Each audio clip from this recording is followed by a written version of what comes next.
Good evening. I'd like to call to order the meeting of the Planning Commission. This is the 22nd of March, 2022. Madam Clerk, can we please have a roll call? Commissioner Webman. Here. Commissioner Zizzer. Here. Commissioner Ostrowski. Here.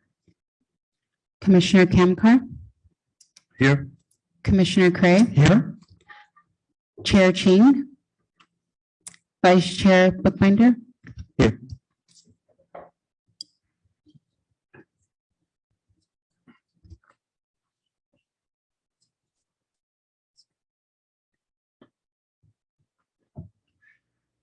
By way of introduction, my name is Adam Bookbinder. I'm the Vice Chair of the Planning Commission. Tonight, I will be the Acting Chair of the Commission in the absence of Chair Stuart Ching.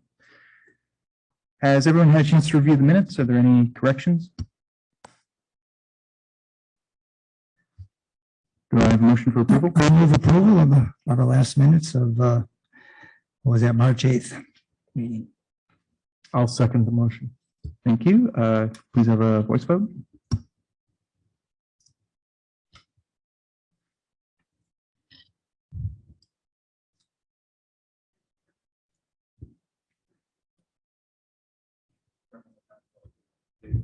Commissioner Redline, Aye. Commissioner Zizzer, Aye. Commissioner Ostrowski, Aye. Commissioner Kamkar, Aye. Commissioner Clay, Aye. Vice Chair Bookbinder. Aye.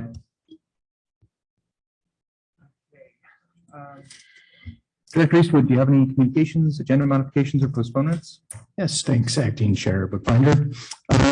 Do have a series of communications that we've received. I want to make sure you're in your packet. On your second item, we pushed out a supplemental packet with some public comment today. I also did forward on to the Commission some good information in response to Commissioner Cray. I hope you got it. It was in your emails. So I'm hoping that's all in your packet. As with respect to agenda modifications, staff does not have any. Thanks. Thank you. All right. So this is oral requests. This is the point in our meeting where any member of the public may address the Commission on an item not on the agenda and speak up to 5 minutes, but the Planning Commission may not take any action today. Would anyone like to speak? And this is items that are not on today's agenda. Do we have anyone online? Would any members of the public online like to speak? Please raise your virtual hand.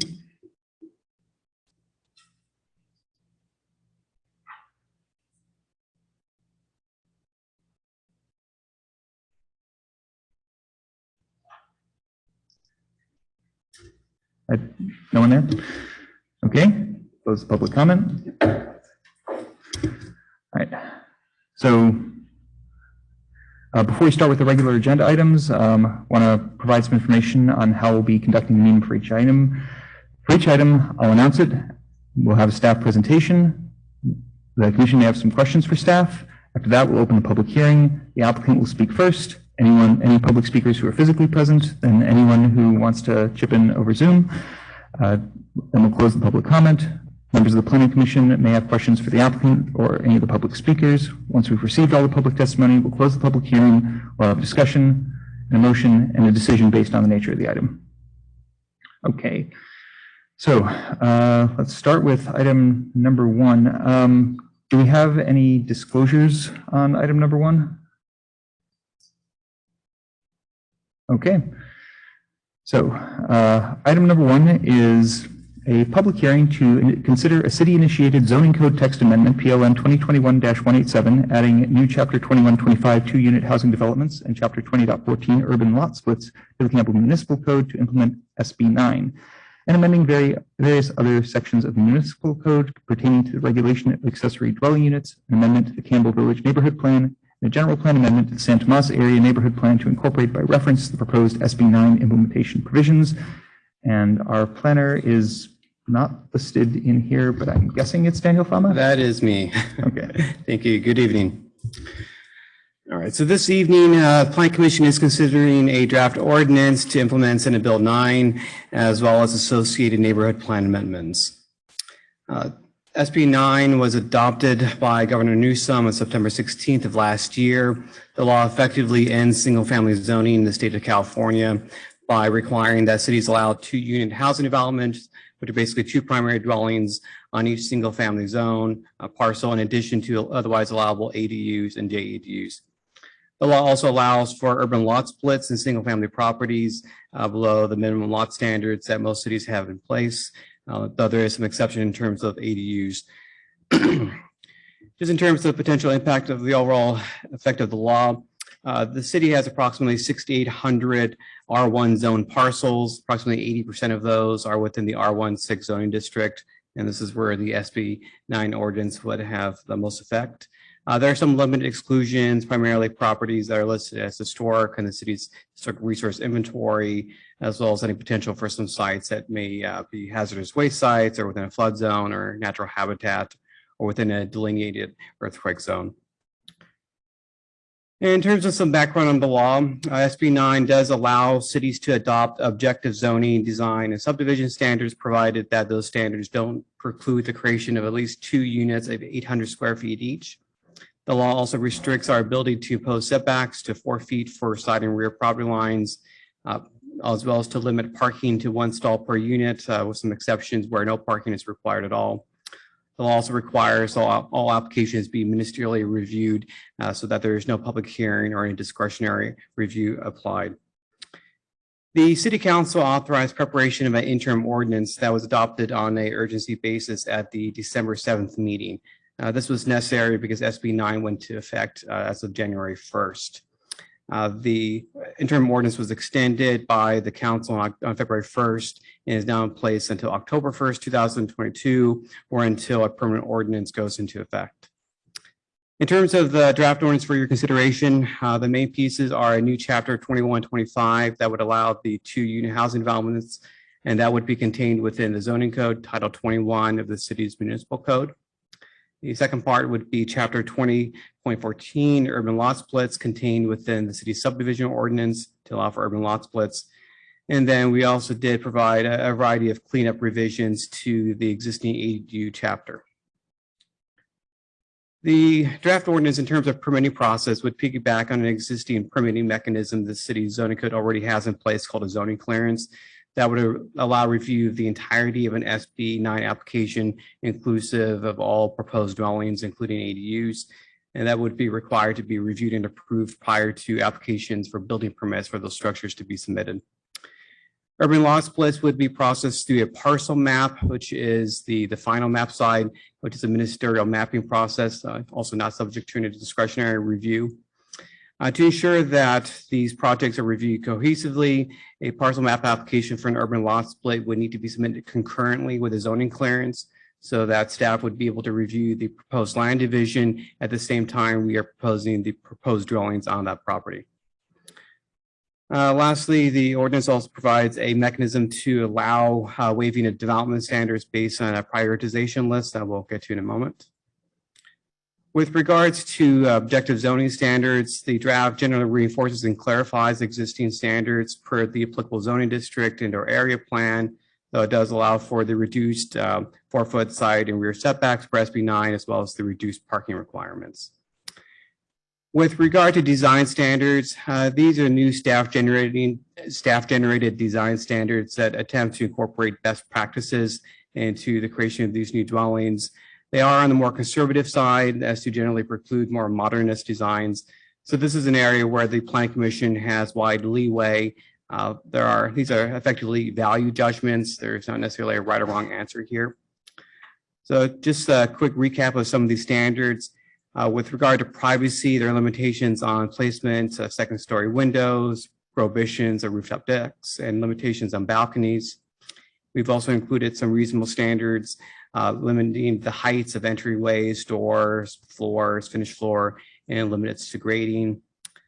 Restricted roof forms to hipped and gable roofs between a 4 and 12 and 8 and 12 pitch that would generally preclude flat roof buildings or buildings that have strongly angular roof lines. Similar limitations on roofing and wall materials to allow generally accepted materials that we've seen in previous homes throughout the city. And also to require then enclosed stairways that lead up to second level units, that those stairways have to be enclosed and not open to the open air.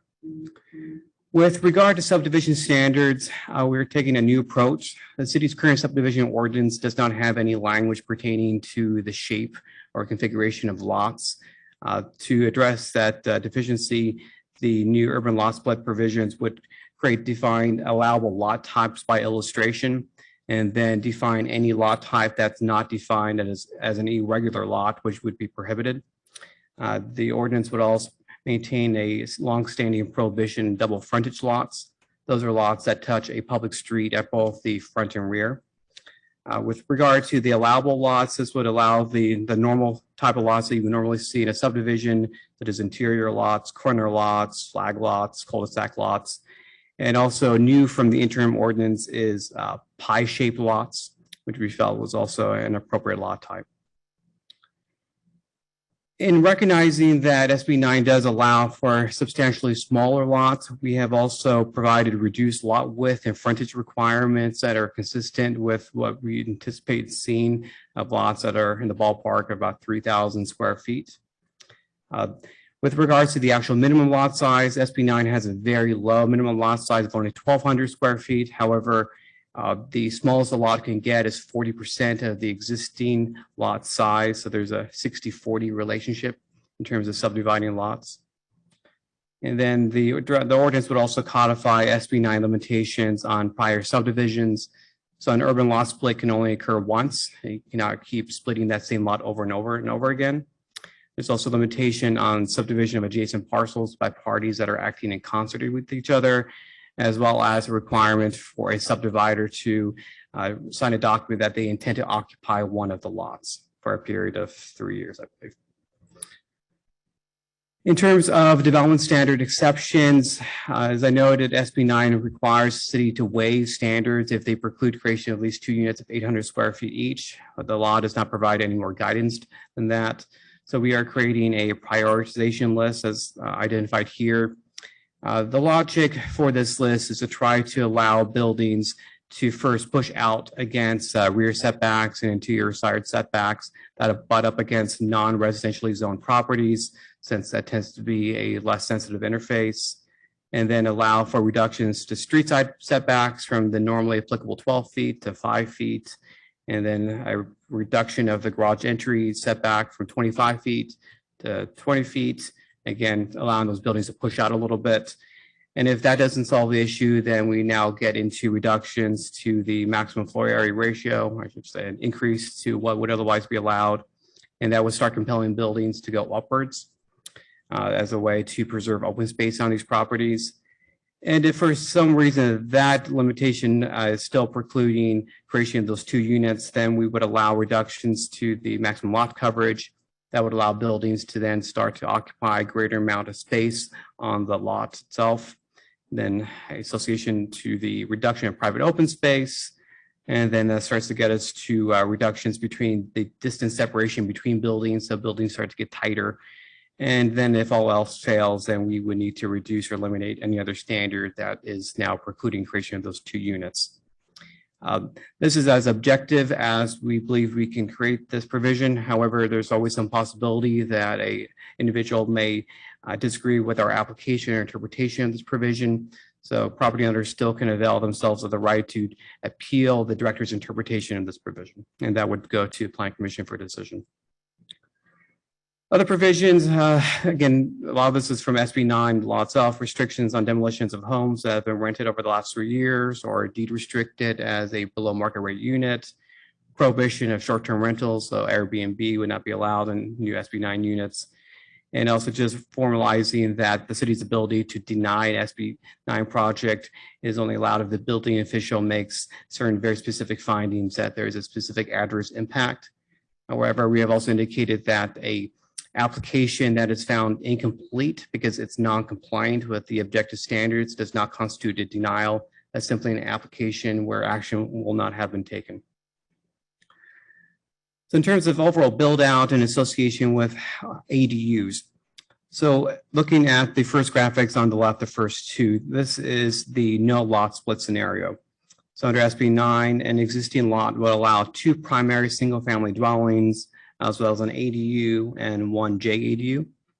Now, because the state's ADU legislation has different rules for single family homes compared to multifamily dwellings, and multifamily dwellings including connected units, duplexes, there are a couple different scenarios here. On the left, again, you have the 2 single family homes, 1 ADU, 1 JADU. Now, if you have a duplex, then you are allowed 2 detached ADUs. As we've written this, those ADUs can be physically attached to each other. however, so provide a little more flexibility. With regards to properties that undergo an urban lot split, the law does not require the city to allow ADUs in addition to the 2 primary units. We are allowed to limit those new lots to 2 dwellings inclusive of primary units or ADUs or JADUs. So there are different combinations of what may be possible. So here in the example on the 3rd graphic, you have a lot that has 1 single family dwelling plus an ADU, and perhaps at the rear lot you have a duplex. You're still left with 4 dwellings.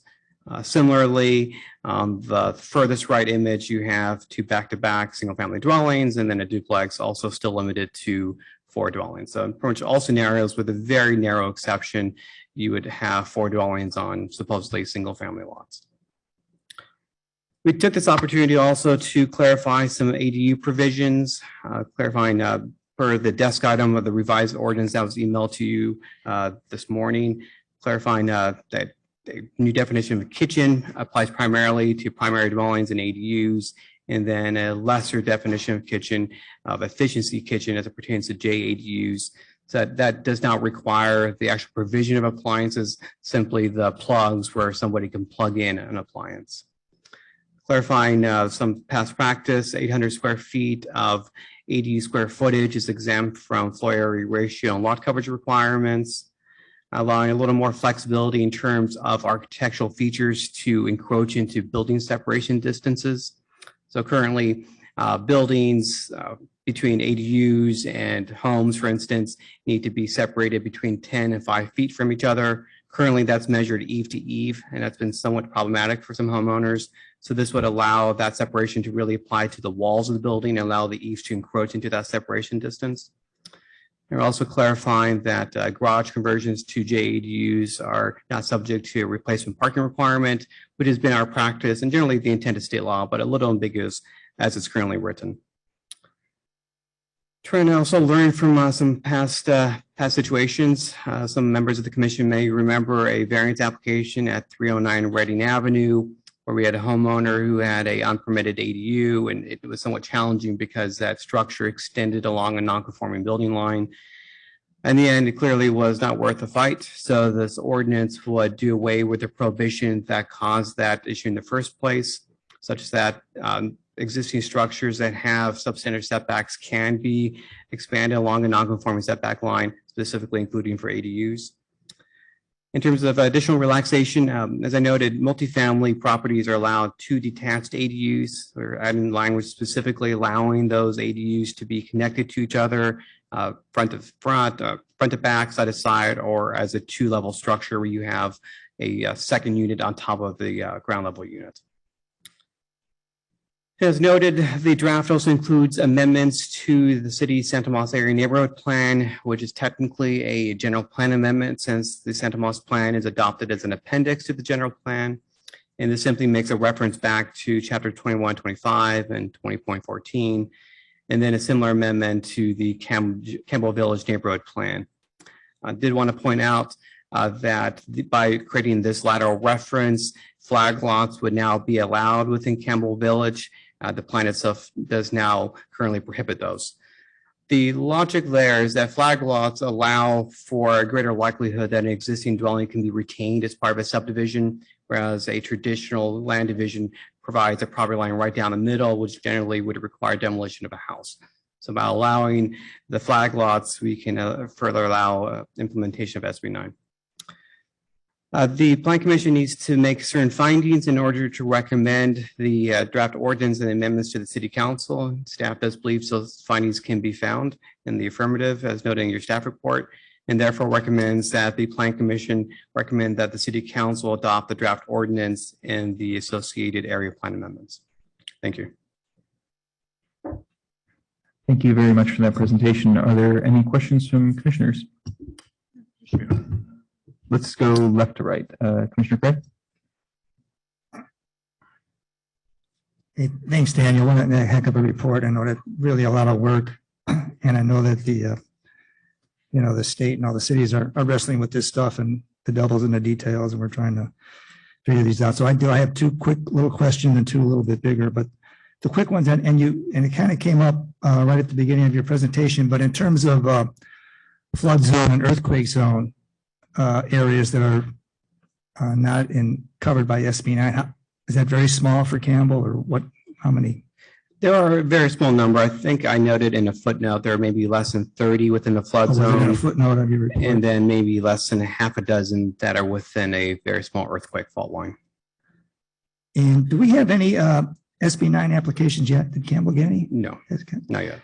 I know that the Turner report has said that probably wouldn't be too many. We've had a couple of Anywhere, but- attempts, but they've been rejected for inadequate materials. Okay. And then in terms of, and I missed you, in terms of the setbacks between units and the eaves. So we're measuring the setback requirement from the walls, not from any eaves or over. Correct. Okay. Effectively. So my two bigger questions though, and I know we're wrestling with the details of this stuff. And you mentioned this, the design elements are still pretty subjective. And you went through some types of roofs and some materials, and you were trying to put those in there. But my question for you is, you know, and after we go through whatever we go through and however we wind up with the design standards, let's say somebody applies for something that's not something that we've approved. It's a different type of roof, or it's a different type of material. What does that applicant, what measures do they have to possibly get that approved? Do they just go through a approval process then? Well, that's the flip side of objective standards. It removes any discretion from our part. So they have to comply or the application would not be approved. So right now, so when we do this SB9 thing, we're going to actually come up with all the materials and all the types of roofs that are allowed, and there won't be anything else allowed. Correct, unless they all right. wish to do a non-SB9 application. Again, SB9 is an entirely voluntary process. A homeowner can go through the normal process subject to the standard rules. And that's a good lead into my other big question. And I know we're trying to wrestle with this stuff, but when you come to like the San Tomas area plan, and I don't know if you've looked into this, if any of the cities, if the states looked into this deeply enough, but it almost seems in a way that some applicants with SB9, it would be, you know, quote unquote, more lenient than a normal remodel or normal application. So is that sort of the case? Is that kind of a one way to read this thing, or not? If somebody goes, you know, if they're going to remodel their house, they want to do this and that, and according to the plan, they're going to have a lot of problems doing it, but they can just divide the lot in two and do pretty much, you know, whatever we came up with now. Is that a thought in the back of your head? Is that something that might come up, or? And the SB9 certainly could be used to sidestep the otherwise applicable public review process. You think that might be a factor out there? Some individuals may do that. Could be, huh? And that may also speak to kind of the broader question of the city's need to work on those current subjective standards found in the San Tomas plan to make them more objective. And I know we're coming up with an objective. We were working on objective standards before SB9 was approved. Is that still ongoing as a separate? That is still ongoing. Okay, all right. Thank you. Commissioner Campfire? Thank you, Chair. So that was a great report. Thank you for that.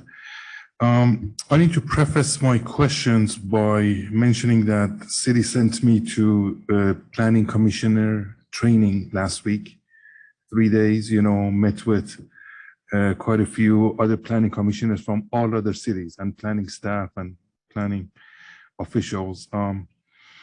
And there were several sessions that you could attend concurrently, several individual sessions where you could, you know, choose the topic you were interested in. And one of the topics they were talking about is how does COVID come into place?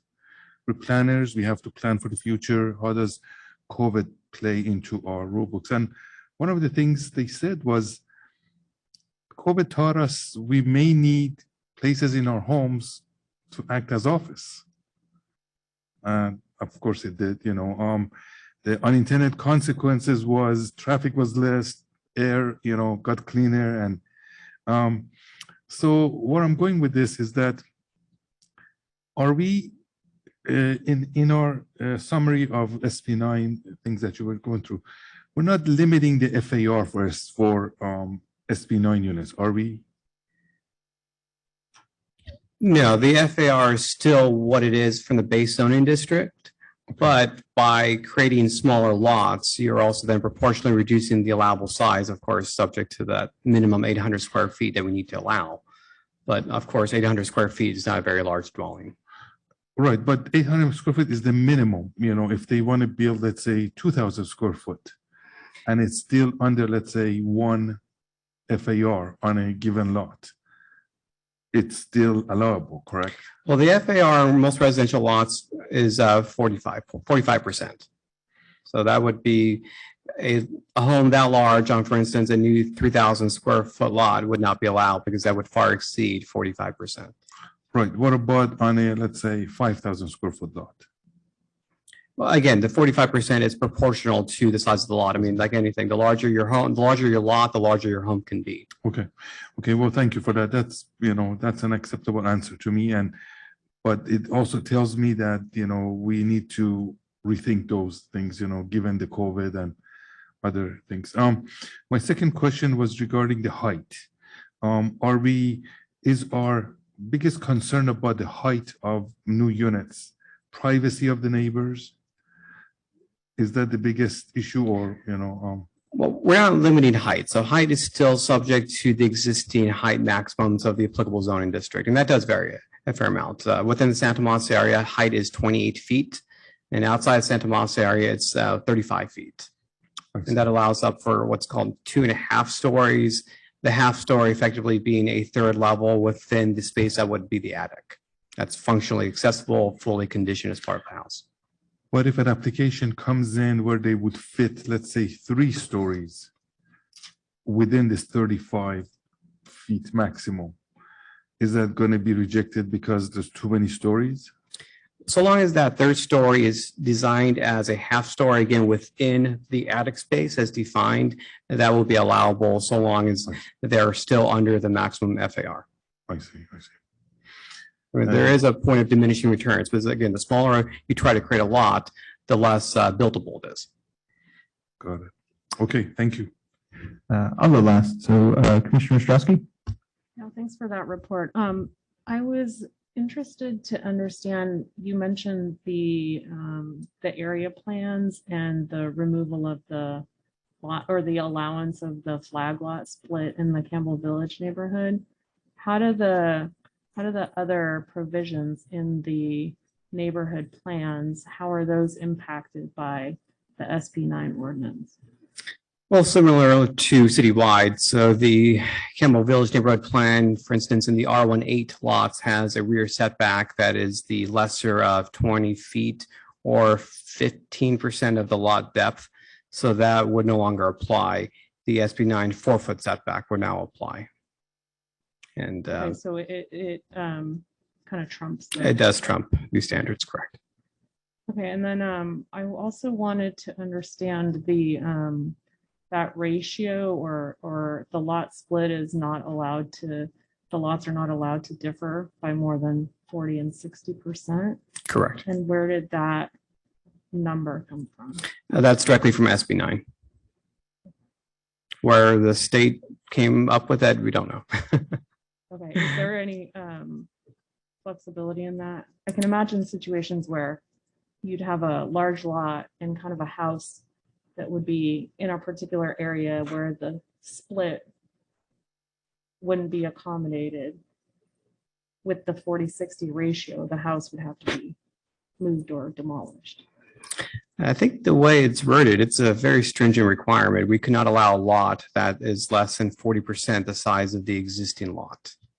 Even for a large lot over a certain size. Correct. So I believe you have you have the flexibility. You can go as low as 40%. As low. Or as high as 60% to accommodate situations that you brought up. Yeah, I'm just imagining like a 15,000 square foot lot. 33% of it would still be 5,000, which would be a great size lot to build. So one thing I'll add, Robbie, Street Community Director. So the SB 9, keep in mind, the commission knows is a carve out. It's an exception to Campbell's existing standards. I would suspect that for those larger lots, they can normally meet minimum lot size in some of these districts. So if you had a very large lot that met a minimum lot size of 6,000, 8,000 square feet, none of these rules apply. And you would To my knowledge, we don't have the 40% required or some of the others. They would just go through the normal subdivision process. Correct. Although there are some lots that are technically large enough to meet the minimum lot size, but they're too narrow to meet our current normally applicable lot width requirements. And what's the new lot width requirement here? The new Minimum? lot width requirement is, let me double check, I believe 25 feet. From like 60 is the, Let's see. Correct, 25 feet. And that's from 60 feet as a R16 lot. And 25 feet is approximately 40% of 60. thank you.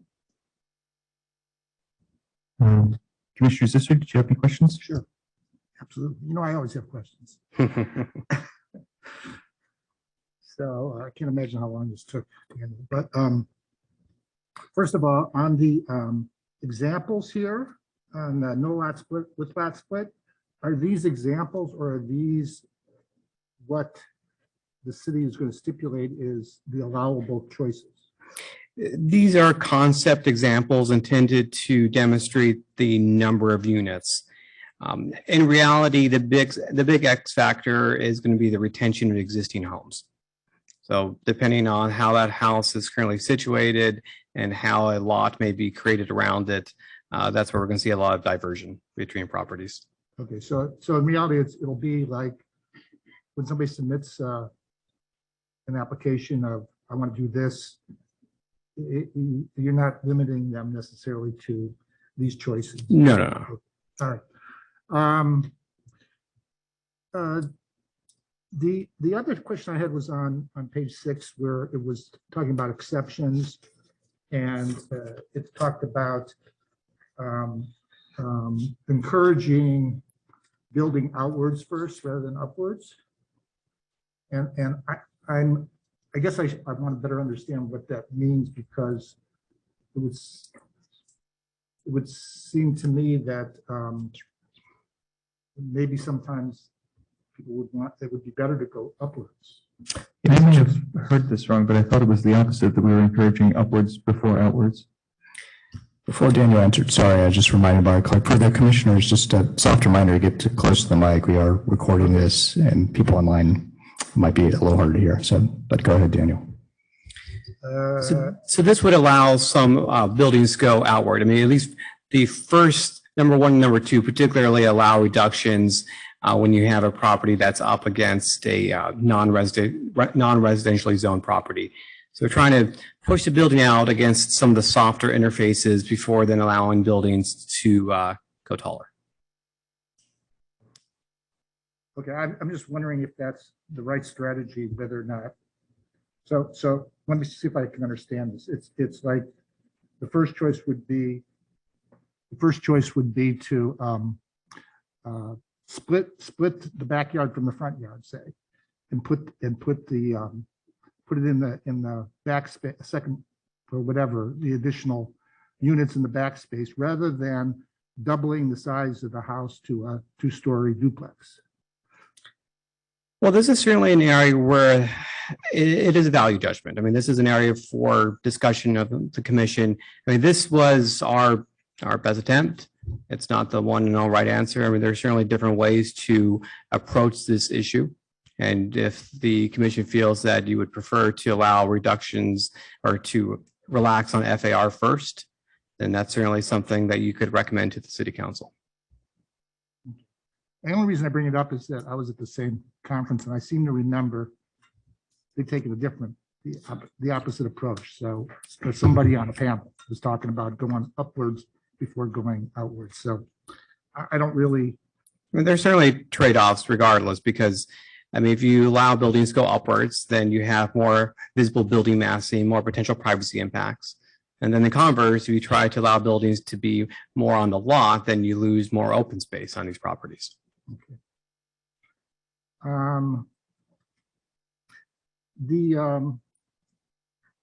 So the only other thing I actually just have a question in terms of, you know, when I read through this and I just sat in on this long SB9 thing, it sounds like you're right in line with the SB9 requirements. So I guess my question is there anything here, there's a lot of stuff here. Is there anything here that we are putting on that would maybe be on the edge? I don't know how to exactly word it, but rather than it being right totally in line with SB9, is there any area that we might, in terms of our putting this code in effect, that might get us in trouble with the state?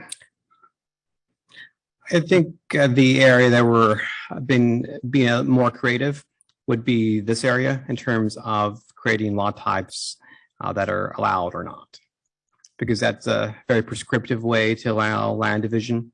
So some properties that just don't lend themselves to be divided in a logical manner could not be divided.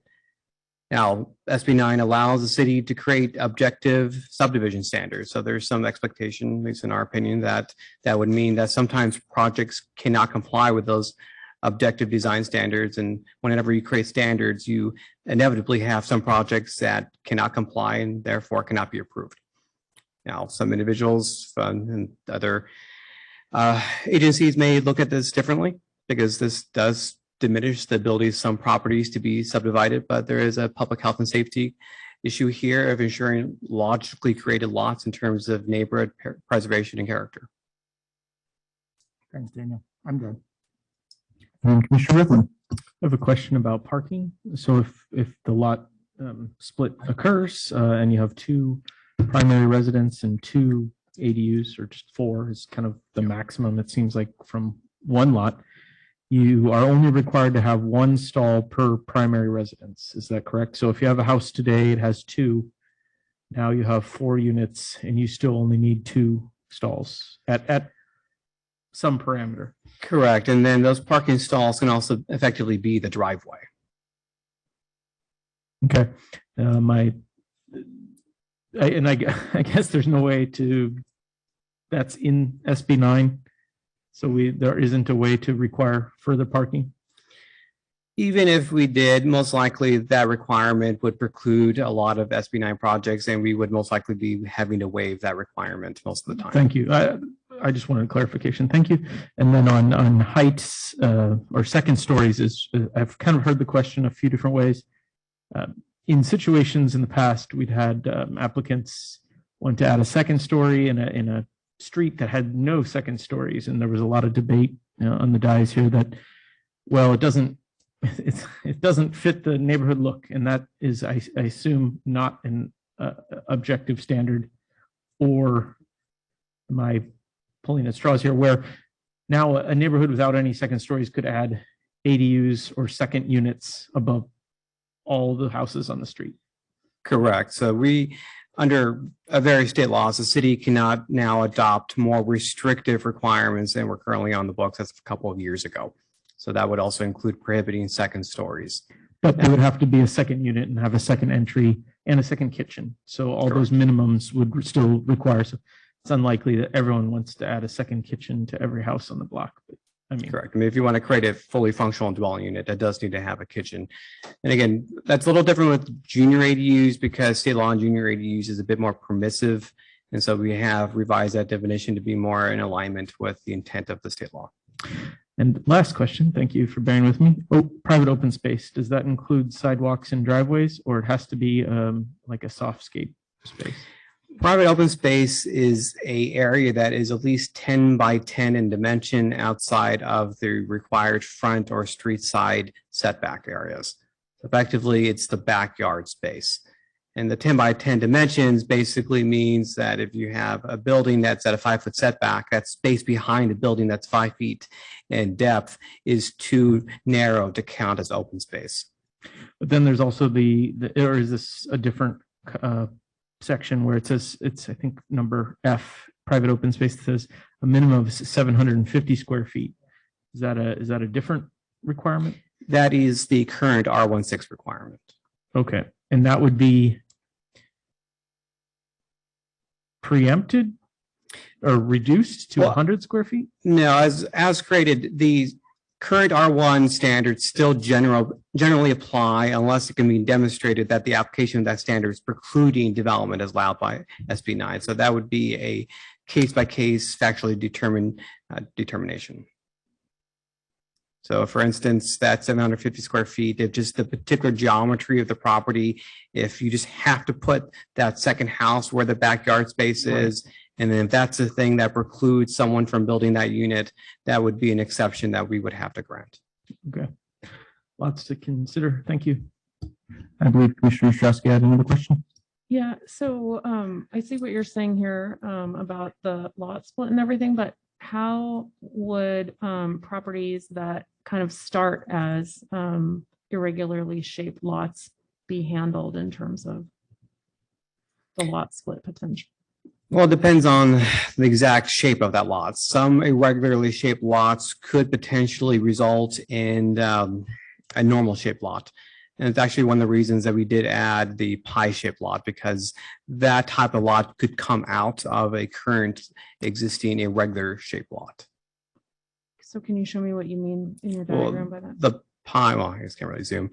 There we go. That's the pie-shaped lot. So imagine that property plus this one to the right to it. You basically have a strange looking strip of land, but when split in two, you may now have two pie-shaped lots, which would be allowed. So it is possible for a current irregular lot to be subdivided. It just really depends on the exact geometry of that existing lot.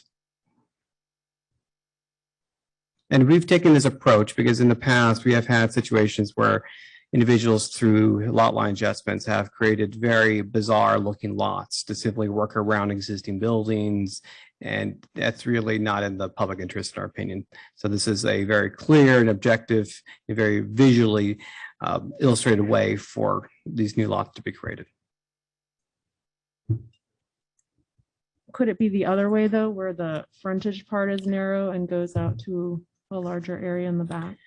That would probably be defined as a cul-de-sac lot, or flares outward. With a minimum of 25. Is that the requirement? Correct. So you still have a minimum width of 25 feet and a minimum public frontage of 25 feet. So where it touches the streets, the curvature still needs to be 25 linear feet. Now that will make it difficult for a number of existing cul-de-sac lots to be divided because they taper towards the street. So they're already pretty narrow. And then that's where the logic goes, that does it really make sense to have a lot that is only 12 feet wide at the street? I mean, that is so narrow, it starts to present some, arguably public safety issues in terms of fire department response. So the idea here is to have objective standards that provide reasonable execution of the law while disallowing lots that are just not functional. And what's the width for the flagpole part of a flag lot? So normally that's 15 feet, but again, recognizing we have to allow smaller lots, that's been reduced to 12 feet, and 12 feet is the minimum standard by the fire department. And so with a 15-foot normal width, we require that some of that actually be landscaped, but with a 12-foot width access, the whole thing would be paved. Commissioner Kamkar? Thank you. So following up on Maggie's question, if the fire truck doesn't have to go into the lot, let's say that the lot is not that deep, then the fire department's 12 foot, is moot, correct? Well, with flag lots, generally because those properties are so deep, they're longer than traditional hose lengths, they might need to enter the lot. They may be what? They might need to enter the lot.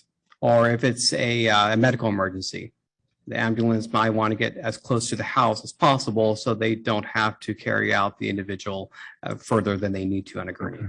And then another question, can a 10 by 10 deck count as private open space?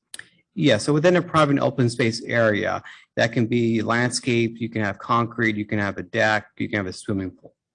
Thank you. You just can't cover it. I see. Does a roof deck count as private open space? Not on single family properties, no. Okay. Thank you to the rest of the commissioners for all their good questions. I just had a few notes. First, thank you, Daniel. That is a very thoughtful and thorough take on all this. I noticed that exposed exterior staircases are prohibited. I remember that there were requests to add covered staircase requirements for ADUs in the San Tomas area, and we turned that down. What's different now? Honestly, that's probably just an oversight on my part. There's a lot of moving pieces on this. If that is a aspect of this, the commission wants to remove it. It's an easy fix. Okay, I would, we can discuss this later, but I would, as I understand it, those are spooky, expensive, not terribly helpful. Can people build regular houses on hazardous waste sites? Like the list of prohibitions, is that the same as for single family homes? Generally speaking, but there are no residential properties that are listed as a contaminated site in the city. So very few, they're all commercial. So it's moot here, okay. So I was concerned that the covered staircase requirement was intended to allow for greater discretion that would make people bypass the SB9 process, but that appears not to be the case. I really like the prioritization list approach to making sure that projects are feasible and describing, what we think are the most important rules, which rules get scrapped first. I would be in favor of going up before going out. And I had the thought of we should require conformant lot types where possible, and explicitly say that preserving an existing structure is not a justification for not doing that. But I think it's worth seeing how this goes. I would request or recommend a check-in 6 months or a year from now if staff is planning to do that, just to see how this is all working out. I'd also like to thank staff for addressing the problem that led to the 309 Reading Avenue variance. I think we're all much better off for that fix. And will we be providing checklists for potential applicants to make the process easier? I know we have checklists for other types of application. And you said that, if I recall, that the reason why we haven't had completed applications is just that people doing this don't exactly know what's required. Well, we've deployed our existing single-family residential application checklist for SB9 projects, since these are very comparable to any other single-family project. It is a big lift. You need to hire an architect to draw plans for all the homes that you're proposing. You may need to hire an engineer if you're doing any grading or utilities. It's not something that's easily done. Okay. If there are no other questions for staff, I will open the public hearing. There's no, as I understand, no applicant here. Are there any members of the public present who would like to speak on this item? Are there any members of the public online who would like to speak about this item?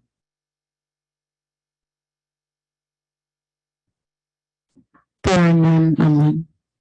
Thank you. Okay, I'll close the public hearing. All right, time for discussion. Does anyone want to kick us off? Sure, I'll just go because, I know that SB9 is got a lot of requirements. So there's relatively, I guess I want to say relatively little we can do, but it's actually pretty important stuff and pretty big stuff. So when we get to the design review, so we're really kind of having to set objective standards, with SB9, and that kind of puts us on the spot here.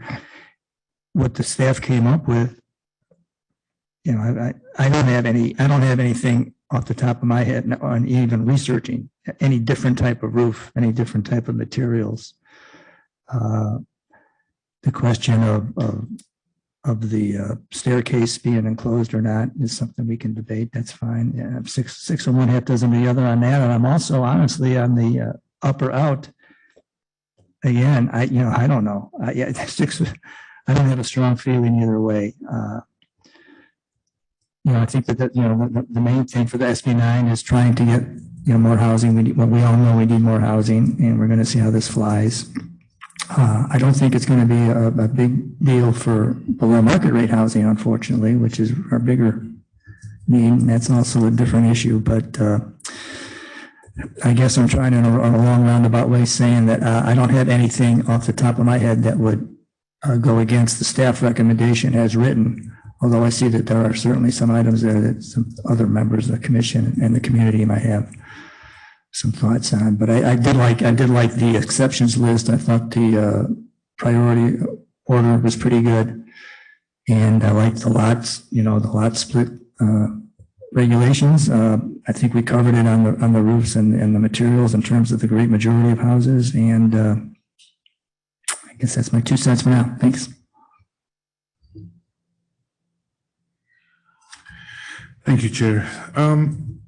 I think one question that was asked is very telling, is that how many applications have we gotten so far? And, you've gotten maybe a couple that have not progressed, that tells you that it's not, SB9 is not the big problem that we may think it is. I think very few lots may actually qualify to do it.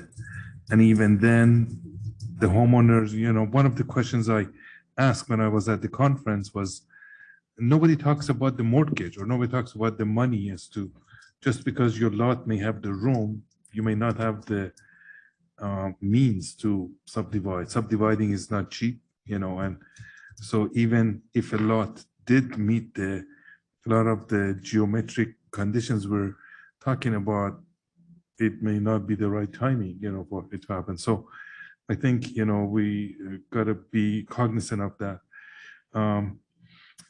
It may not be the big problem that we may think it is. And so I just want to leave my comment at that.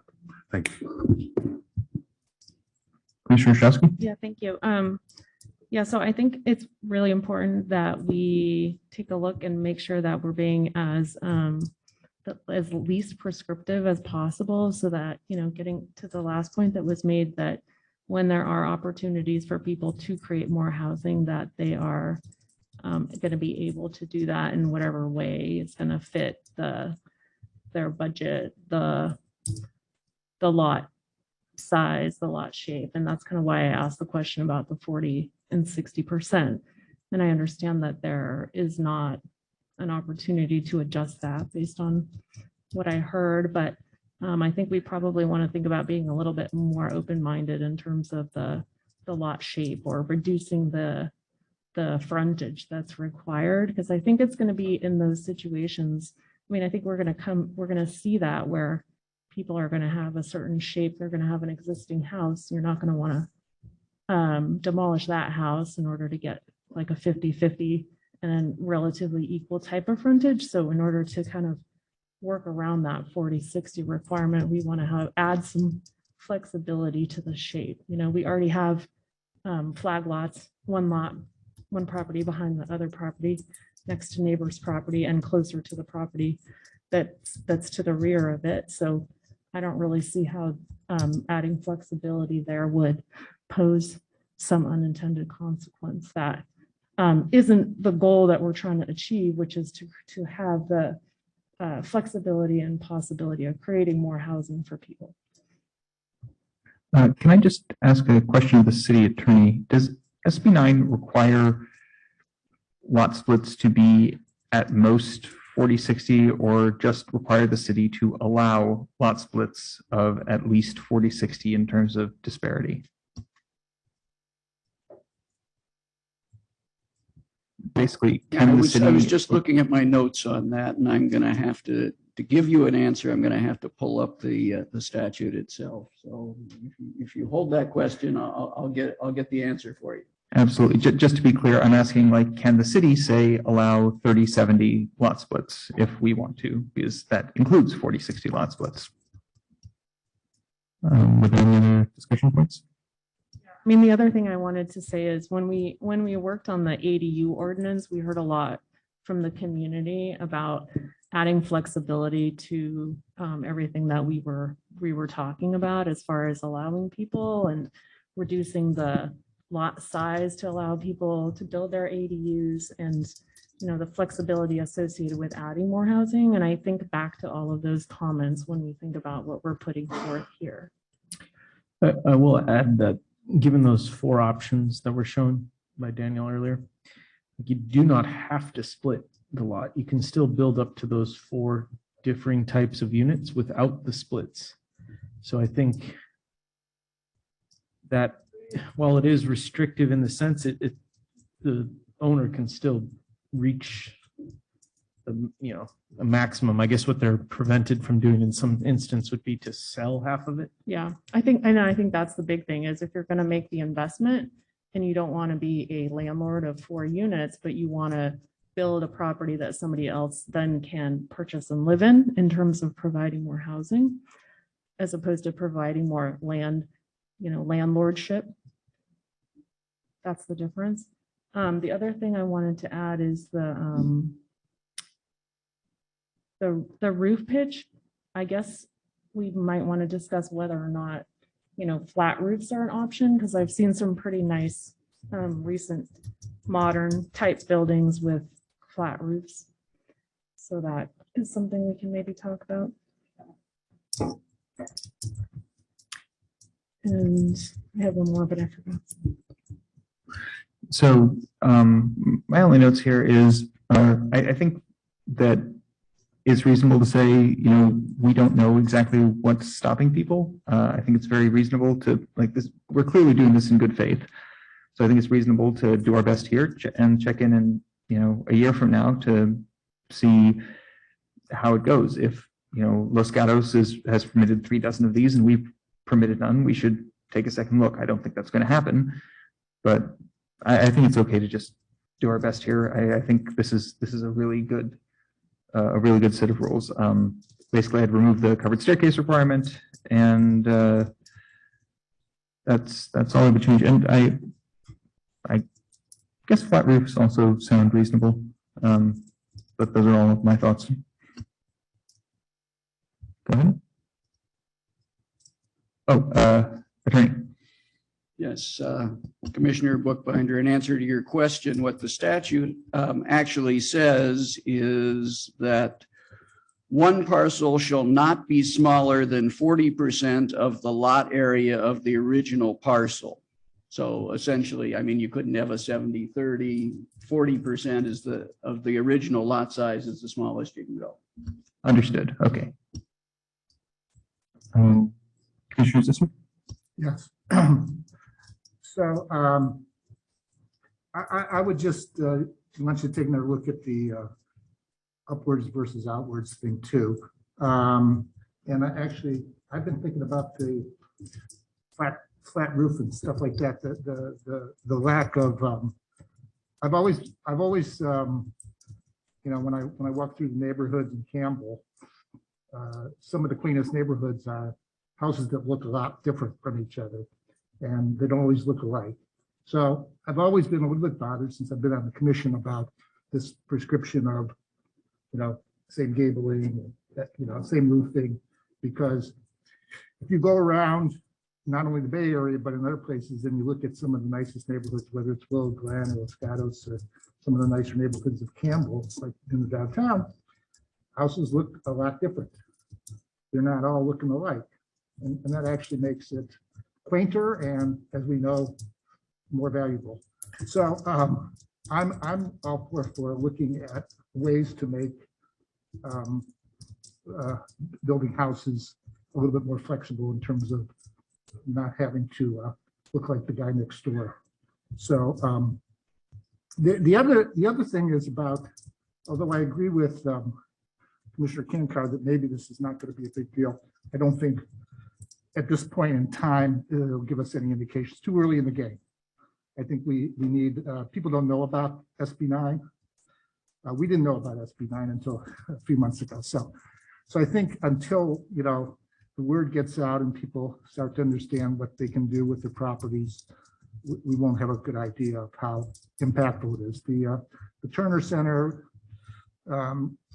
research says it's maybe 5% over the next, whatever it is, 10 or 20 years impact. So I don't know if I should believe that or not, but I don't see it as in a place like Campbell where we're built out and many of our neighborhoods are very, very established with, a 60 by 100 house on it that's got a 2-car garage and covers, by the time you get to the back of the house, you're past the 60%. So you just got a backyard. There's no place to put anything but an ADU. So it seems to me that there's just a lot of neighborhoods where we don't really, a lot split doesn't even, won't work. So I see places where maybe there's an old, house that hasn't been updated.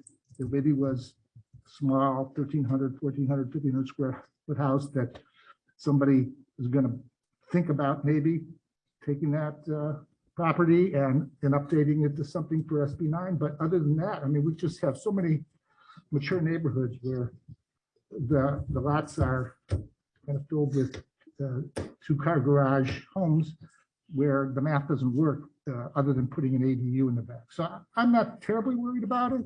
I think it'll be interesting to see. And I think there are some people who are worried about their neighborhoods being affected, but I think the fact that they don't allow the adjacent lots to be dealt with at the same time, but the same ownership is obviously an important aspect of that. So I'm good with what you've come up with. I think this is going to council, right? Yeah. So whether they'll find some things that they invariably do. So whether they'll find some things that they want to make changes to, it's like I'm sure we'll come out with a good ordinance here. So I wish you luck on that, Dan. May I ask a question of staff, or it's addressing everyone here, but staff may want to weigh in. If I read the demolition provisions, which does preclude tearing down useful, good homes to squeak through some of these, oh, well, I do want to move my house to the side. Well, you can't demolish the home. But if I was, approaching the city and I wanted to go through the normal process, would the SB9 standards stand or be required through the normal application? No. So for instance, the prohibition in demolishing a house that's been rented for the last 3 years does not apply to a non-SB9 project. Correct. But then would I be able to claim the SB9 standards on non-SB9 application? Or would the San Thomas area plan prevail in that situation? You would, yeah, it's either SB9 or it's normal. So you have that choice. I was just making sure that, yeah, the normal wouldn't have all this loaded somewhere in the side language. Okay. And then I guess to my fellow commissioners, I guess it's nothing we can really make a change around is the parking. And I know we've had many discussions on, not encouraging added parking, but if in some situations you now have 4 units with only 2 stalls and not even a garage at all, you have the ability to have 8 vehicles tied to one lot if you had 2 people living in each unit or more, but 6 to 8 cars all for one lot and only 2 can park on lot. I mean, I guess we don't have any way to get around that, but that raises some concern. I was just going to respond that I don't think we can do anything with that on the parking. Well, that's a reasonable place to start thinking about residential parking permits. If it may be that if you want to live in a place that does not have parking for you, if you have cars, you need to find a place that provides parking, and not every place has to provide parking. I realize it's hard to implement when you don't have residential parking and people just spill onto the street or other neighborhoods and so forth. But I think that eventually that's kind of where we're going to end up, unless we're providing 8 parking spaces for every lot. Actually, I'm of a little bit different opinion. I think we can do something, and it's called the carrot. You tell the developer, if you do include parking, we give you additional thing. If you want to make it a little bit larger, provide parking, we let you go a little bit larger. Provide parking, let you go a little higher. I think our powers to sort of deal back and forth with them, to encourage them. You don't want to do parking. Well, that works in the sense of a planned development or a larger development, but these wouldn't allow for any modification or increase. This is a state statute that says you can have 2 stalls and 4 homes. I mean, I guess the acting chair's right. It's just through a mitigation post issue. What do we call that?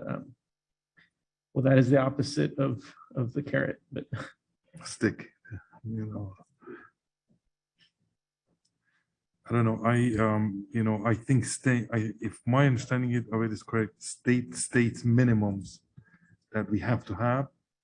The rest is up to us. For example, we cannot tell them, oh, we got to go smaller than 800 square feet. But, you can, and you can tell that if they propose, they say, I want to include parking. And if I do, can I go a little higher? Okay, they're offering it, and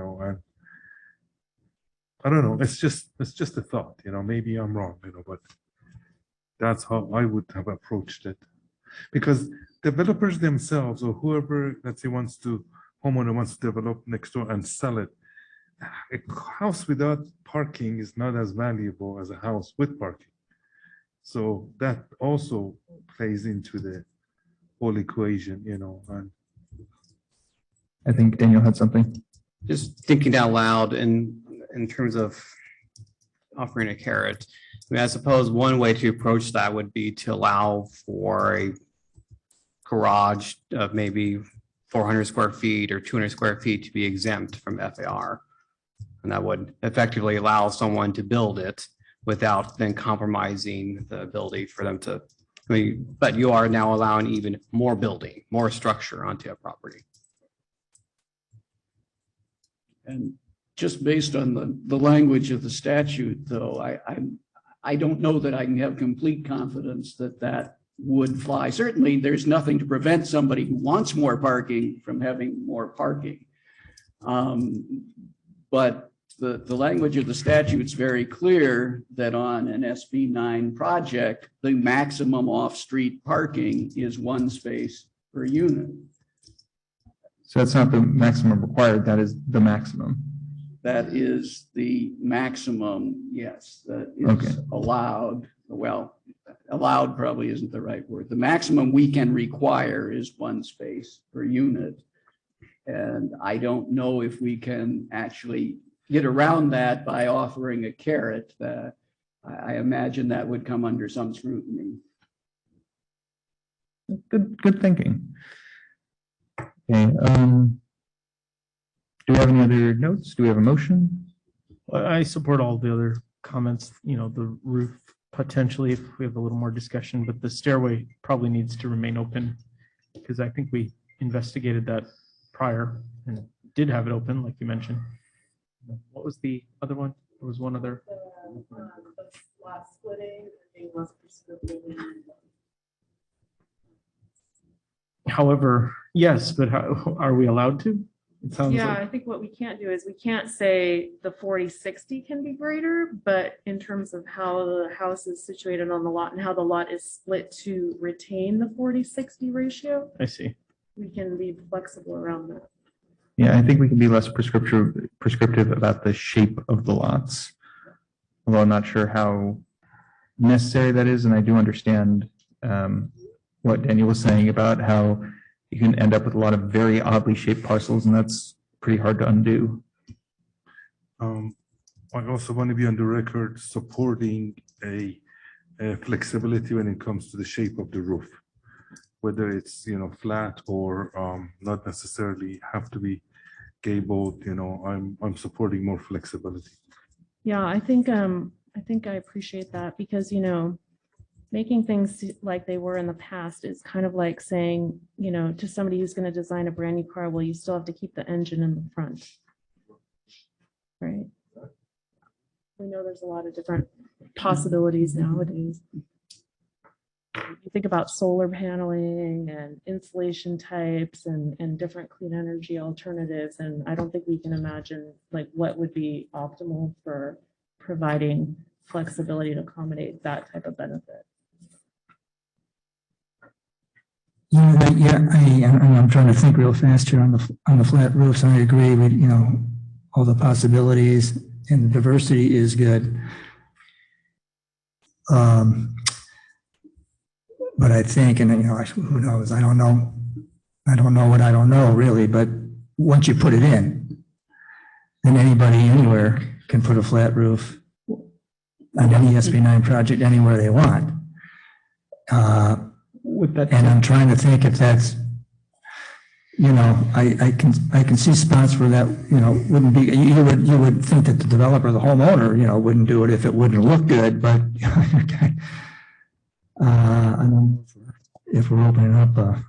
What that does, if I can piggyback right off of you, is that if SB9 allows it in the San Thomas area or Campbell Village, and now if you go through the normal application process, the standards don't allow that because the area plan doesn't allow flat roofs. So now you have to go through SB9 process to get a flat roof. I mean, what are the chances that that's important to anyone? But then how do you say, well, it's what's part of the neighborhood? 3 houses down there have it, so why can't I do that in the San Thomas area plan under a normal application? This triggers all these. I'm sure you thought of this, Daniel, but. Yes, I mean, this is kind of the philosophical question about objective standards. I mean, you can be very prescriptive and start telling people this is all you can do, or you can pull back and be less prescriptive, but then you don't have any ability to control things. And that's really the fundamental question. And these are value judgments. I mean, if the commission doesn't believe that it's necessary to restrain roof forms or roof materials, you can simply recommend that those provisions be removed from the draft ordinance, and then we simply will not review roof forms. So one thing I'm going to offer, and just stepping back, so staff's approach with this early, and I'll talk a little bit at the very end, was to get an urgency ordinance on the books early that created stability under SB9. So our customers and staff know exactly what the standards were. And that was adopted in December, and then learn from the applications as they came in and come back. As Daniel mentioned, we've had some hints of applications, nothing that's gone all the way through. And so I think at this point, I mean, a lot of what you learn is through practice, what people apply and how it turns out. And we just don't have a lot of practice yet. So I'd offer to Chair Buckbinder's point, the jurisdiction I came from was very common with the new ordinance to go ahead and require, hey, report back in a year on how it's going and report back any modifications. So I'll just say that the perfect should not be the enemy of the good, that you can come back and fine tune things, number one. And number two, on our work plan for this year, and we're going to council in April, is to, I'd say, sort of turbocharge the objective standards process to hopefully start rolling these new standards out by the end of this year into the next year that will apply citywide. Main focus will be probably higher density residential mixed use and then single family. But I say that meaning coming out of those standards, if there's things that would address what you're speaking to anyways, you'll have that in. It's expected that information will be available by the end of next year, or end of this year and early next year. And you could always come back to this at a future date if this is still an outstanding issue. So just some advice from my point. Yeah, and thanks for that clarification. And, to add to that, I think that given that that's the case, then as a commission, I would recommend that we be less prescriptive and be more open because, economically, we have interest rates going up. We have prices on everything going up. The opportunity to build is going to be reduced for people because of the cost of money and borrowing and everything else. So that's just going to reduce the number of things that we're going to see coming through. And if we're too prescriptive, that's going to limit it even further. And so if we have the chance to review it and we have a lot of things that come through and turns out we don't like it in a couple cases, then we can address it then. But I think that, there's a lot of limitations here, given things are already built out. I don't think we're going to see too many of these things coming through. Please. I move to have a resolution of the Planning Commission of the City of Campbell recommending that the City Council adopt an ordinance number one, to add ordinance to add new chapter 2125 to unit housing developments and chapter 2014 urban lot splits to the Campbell Municipal Code to implement Senate Bill number 9 and amending various sections of the municipal code pertaining to the regulation of accessory dwelling units. Number 2, an amendment to the Campbell Village neighborhood plan to incorporate by reference the proposed SB 9 implementation provisions. And number 3, a general plan amendment to the San Tomas Area Neighborhood Plan to incorporate by reference the proposed implementation SB 9 provisions, file number PLN 2021-187. And for the record, that's regarding the draft ordinance that's been revised per the desk item, correct? Okay. Can I request that we amend that to also remove the requirement for covered outdoor staircases and to allow flat roofs? And can I ask to revise the minimum or the configuration of the lot splits?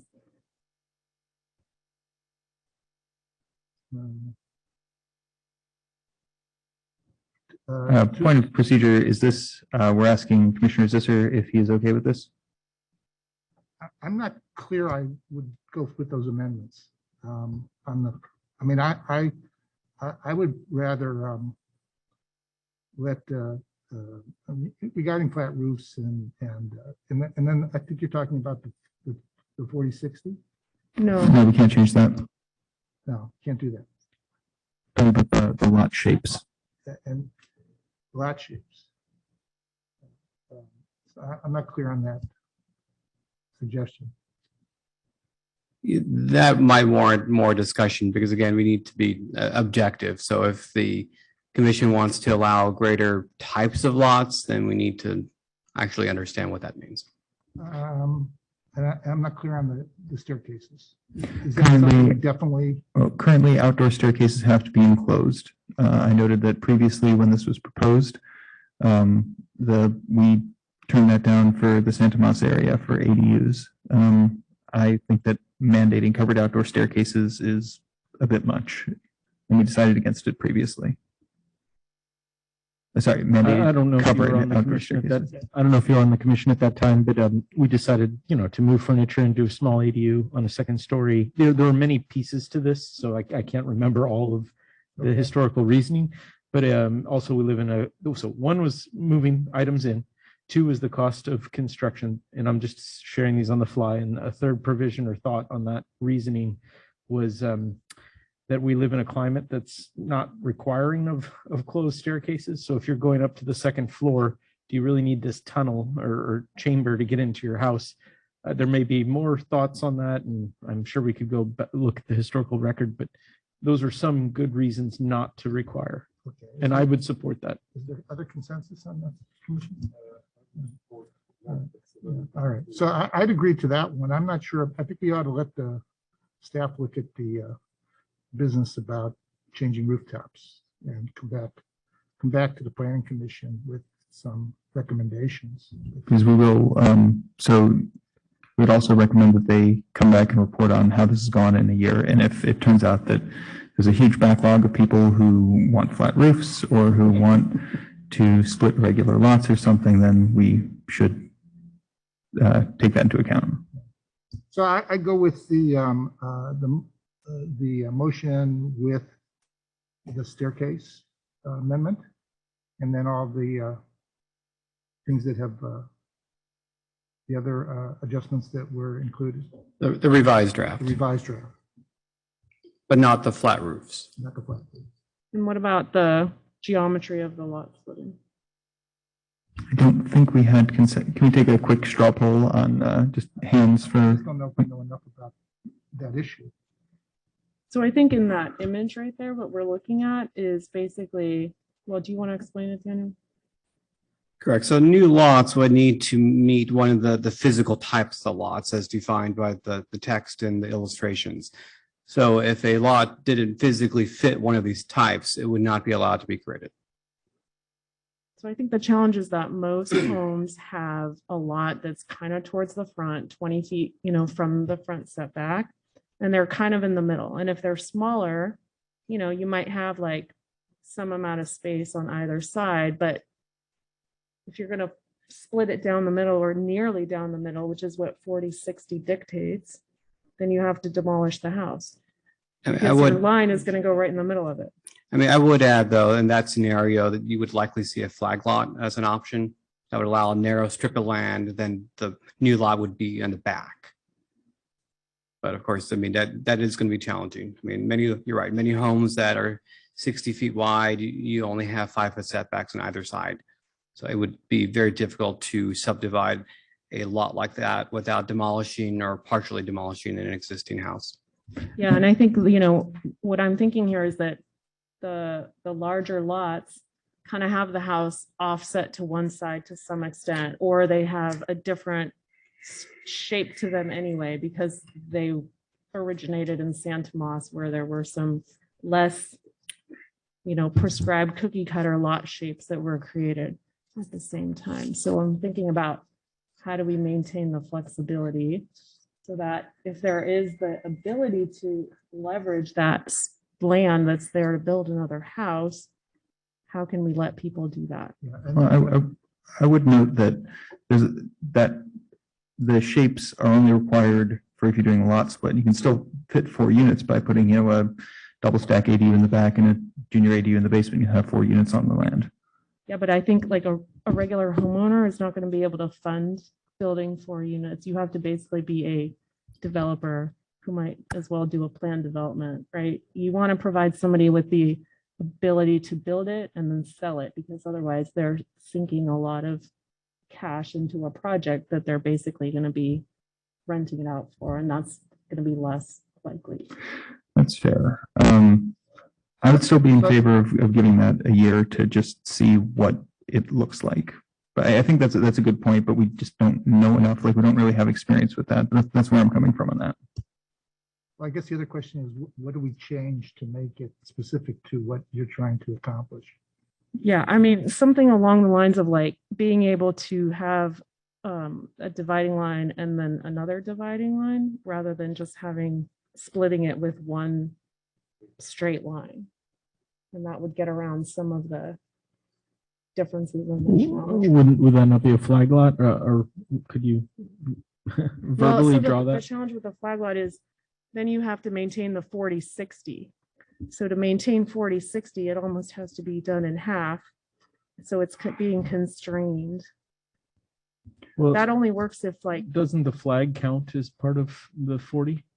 So like if you took 30% of the back lot, then the driveway would become the 10%. I'm making it up. I don't have the map in front of me.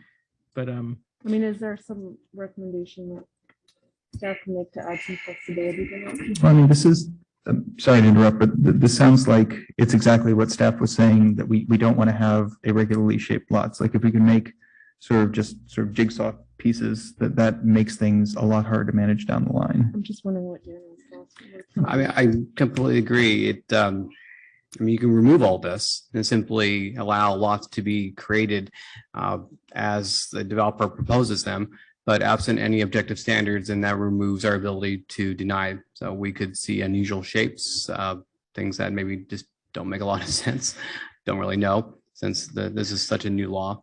I mean, as Director East would indicate, I mean, this is our attempt to create some order. I mean, it's I would say Commissioner Ostrowski and the commissioners, maybe this will probably happen pretty rare. We're talking about pretty rare cases. So maybe we should just do as is for now. And if we find out that there are applicants coming in with lots that just do not fit, and then we look at this in a year, then we could make a specific recommendation. The issue with that is SB 9 doesn't come to us. So how do we find out? It is specifically ministerial, no public. No, but they'll still, the staff will know. Staff will know if they're getting. Well, I'd say, I mean, council decides in the end, but you could say a strong recommendation to council that staff report back in a year on A, how it's going, B, we had concern on these 2 issues, and to see to what extent there's been applications and something to learn on how to report back on how to address these 2 issues, and that would be reported back within a year. But do you think people are going to come to you when you have objective standards that they're going to automatically get denied? I mean, that would be the expectation. So you're asking people to come to you and ask for an exemption. But, which they could. It's in the provisions. Yeah, I mean, the only thing I'll offer, the jurisdiction I came from had a lot of irregular lot lines, and I'll just say that when you have irregular lot lines, that leads to a lot of lot line dispute issues. and civil disagreements that come up. So I know there's intent to be flexible to allow, completely hear your point, the availability to allow an investment, to allow more units. But where I've seen where lots are not straight and at right angles, oftentimes property owners will very quickly get into disputes on where lot lines are at. So typically in the industry standard is to require the type of lots that you see on the screen. And I think if we want to see how this is working out, we can compare our SB9 application rates to jurisdictions that do it differently. And I'd imagine that's part of what staff would report back about in 6 months or a year, probably a year.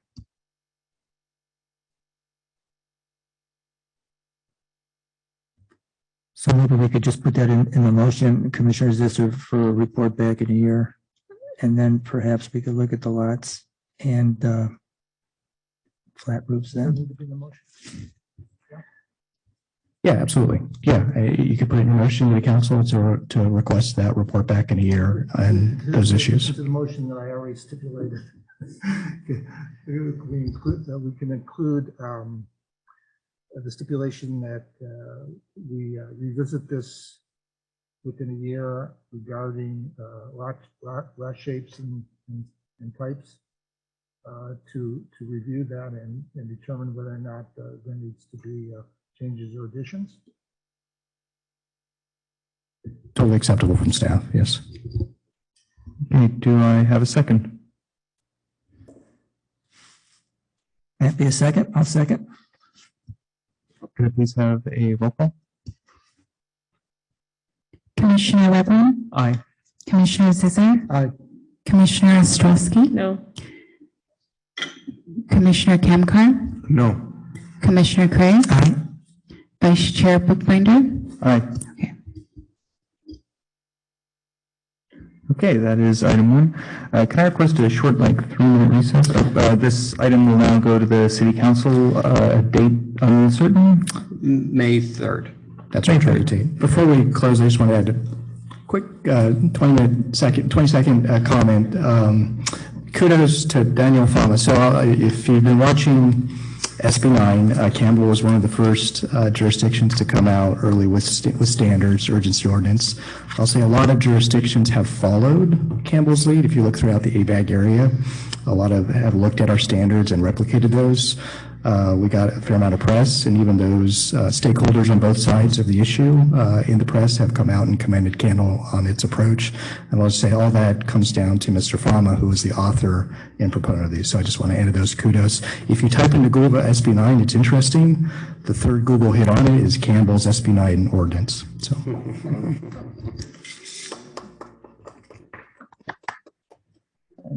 Yeah, 3-minute recess. Thank you to everybody who showed up. We will be getting to the main event, which I'm guessing you're all here for.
I think that's been about 3 minutes.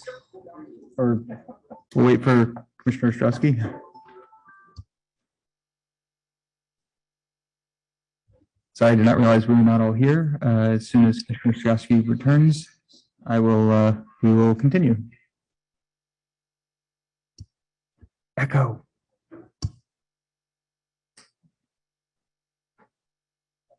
Man, that gavel works.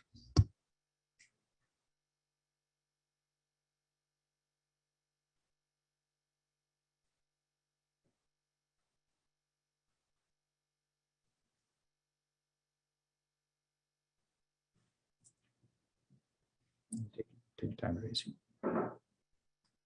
Thank you. Okay, so let's begin item 2. Let me make sure I have everything correct.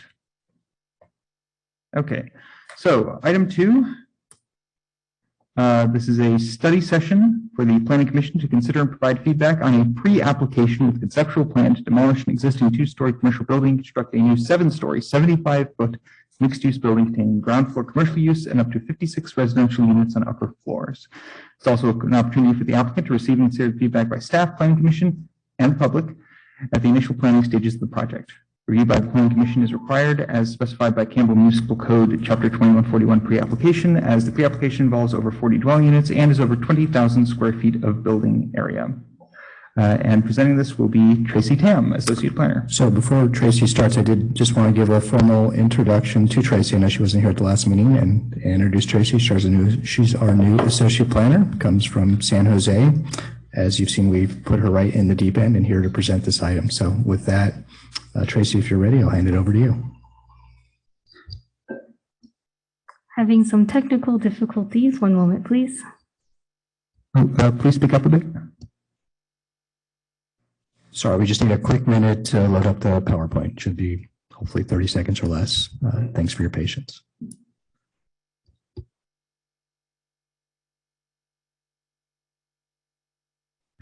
Just in the meantime, I'll remind the public, the pre-application process this is not a formal application review. Comments are considered advisory recommendations and are not binding upon the Planning Commission as to any future determination made on a formal application. This is an informal study session.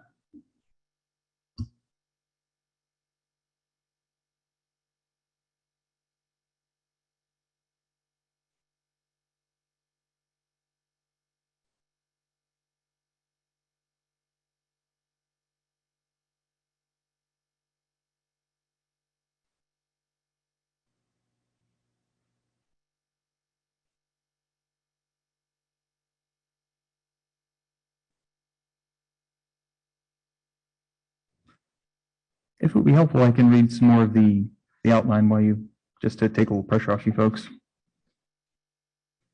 Your choice, Vice Chair Buckbinder. We're almost there, but if, at your discretion. Sure, I enjoy the sound of my own voice. So the issues that we'll be discussing this evening include density, height, design, which includes mass and bulk, architectural style, colors, materials, the pedestrian interface at the ground level, and parking.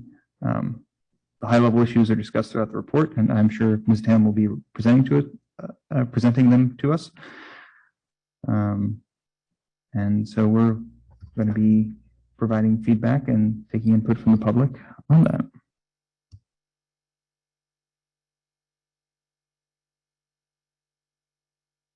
We're almost resolved. We're pretty much we're going to be using a separate device to pull it up here in just a second.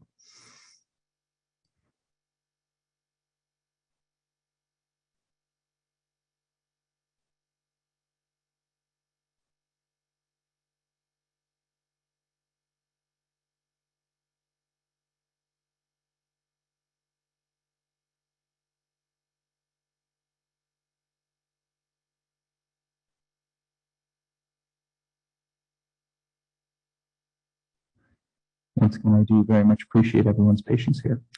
The only offer, and I know there's awkward silences, we did receive a lot of public comments. If the commission wants to take any time to review those comments before we get started, I know we had a number of comments coming late.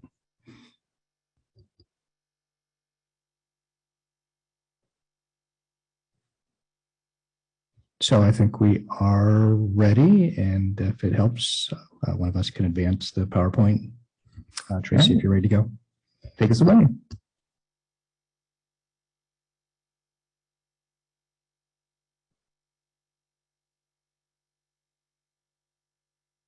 Thanks for your patience. I swear it worked earlier when I tried it. Okay. Good evening, members of the Planning Commission. Tracy Tam, Associate Planner, presenting on the pre-application located at 125 East Campbell tonight.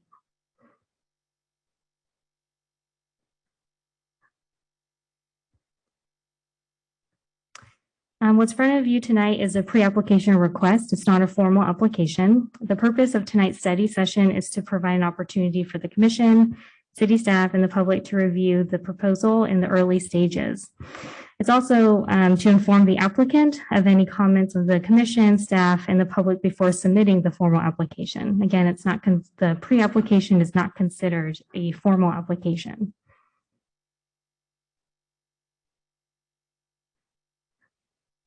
The project site is located at the northwest corner of North 3rd Street and East Campbell Avenue, as shown on the map there. It's the same site as the Stacks building. The site has a zoning district of C3 and a general plan designation of central commercial. Just to give some background on the project site, in 1997, the City Council did approve a site and architectural permit, use permit, and a parking mod for the existing Stacks building and the office building to the north. Since that 97 approval, the office building to the north has subdivided, so it's actually not on the same parcel as the site is today. The parking modification that council approved in 97 allowed the Stacks project to reduce the parking requirement from 82 spaces to 62 spaces. And the triangular piece to the west of the project site is a separate parcel and not part of the project site. The city doesn't have any evidence that the triangular shaped parcel has been merged with the project site. There wasn't a lot line adjustment or any other mechanism that we have in the records to indicate that it is one parcel. So it's our understanding that it's two separate parcels. Okay, and then the project site is also located within half mile of the downtown Campbell light rail stop.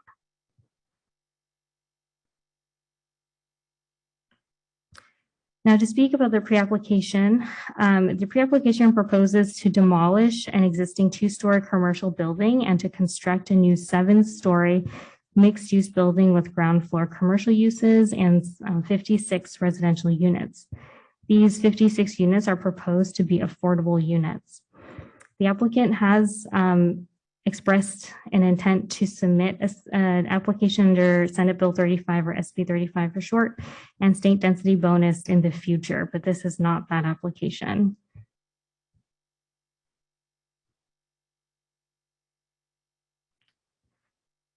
So what's on the screen right now is the preliminary site design and building elevation. The project site is noted in the dashed red line there.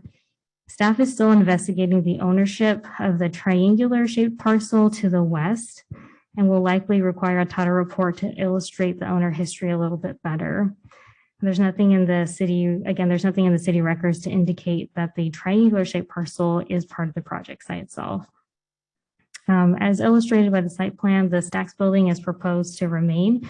That's not being touched. The rest of the site is not being touched. It's really just the existing 2-story commercial building that is proposed, at least at a preliminary stage for new development.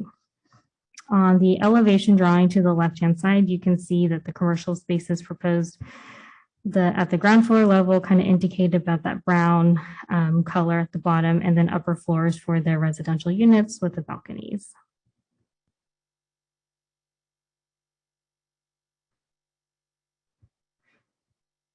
Okay, some information about the project data. All 56 units are proposed to be affordable, and they're specifically proposed to be at the 60 to 80% area medium income level, or AMI for short. The AMI means that the household incomes for the medium households in the region. These 56 units are supposed to be affordable. Some notable aspects of the project. The preliminary proposal is that it does exceed the density and height maximums in the zoning code, and it doesn't propose any additional parking spaces.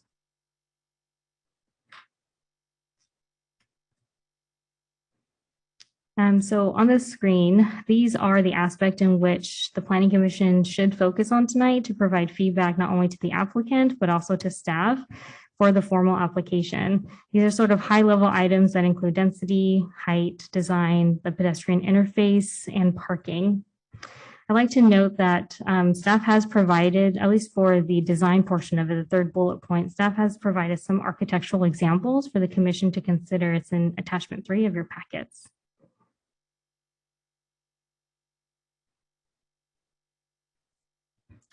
Onto the general plan.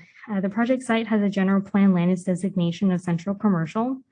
The central commercial general plan land use designation is intended to provide things like shopping, services, and entertainment with a pedestrian-oriented urban environment. Buildings generally in this designation need to edge the street, so be located very close to the street and include retail commercial uses on the ground floor with office or residential uses on the upper floor. Some of the overarching concepts in the general plan are applicable to projects as the gateway/city boundaries, and then the land use planning and regional transportation system. The project site is located as indicated by the gateways graphic. The project site is located at the district entry and therefore needs to be designed to speak to that as stated in the general plan. So generally that means that the architecture and the facades should really frame the entrance to the downtown area. The second concept of the general plan that is applicable to this project is the land use planning and regional transportation system, which the section of the general plan generally encourages transit-oriented developments by coordinating the location, the mix of uses with a light rail station. It also speaks to developing provisions to allow for higher floor area ratios near the light rail station. And again, the project site is within half mile of the downtown Campbell light rail station.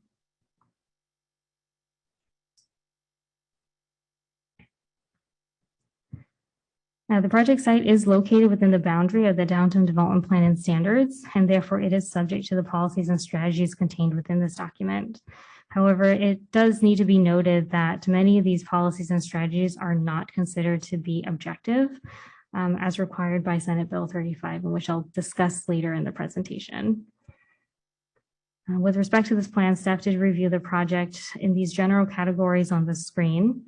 To speak briefly about these items for material, the plan generally encourages a mix of certain materials like stucco, tile, stone, wood, that sort of thing. It does encourage a coordinated color scheme, and it also discourages large areas of blank walls without any kind of articulation or fenestration. According to the project description, which is attachment 2 of your packets, the proposed material is a combination of wood and stucco. The ground floor material is the one that's proposed to be wood, with the upper floors being proposed as stucco. Generally, as directed by the downtown development plan standards, the scale of the material should directly relate to the scale of the building, and the scale of the portion of the building the material is applied to. Regarding massing and bulk, the pre-application does exceed the 45 feet in height requirement in the downtown development plan and standards. And so it should be ideally needs to be further articulated through changes in massing and bulk to better relate to the existing context.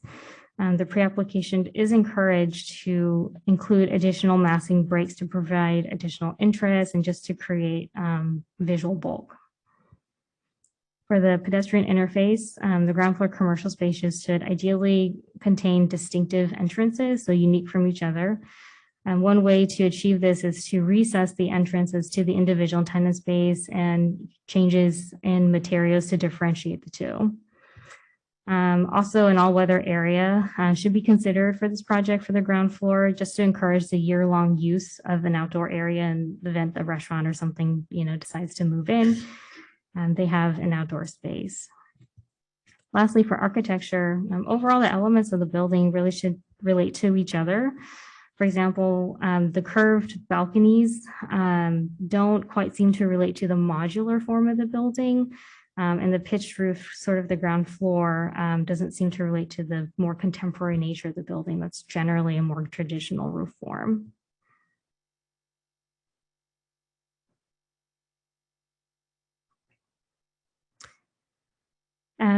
Now speaking about zoning, the project site is located in the C3 Central Business District. In this district, there is a maximum density of 27 dwelling units per gross acre and a maximum height of 45 feet.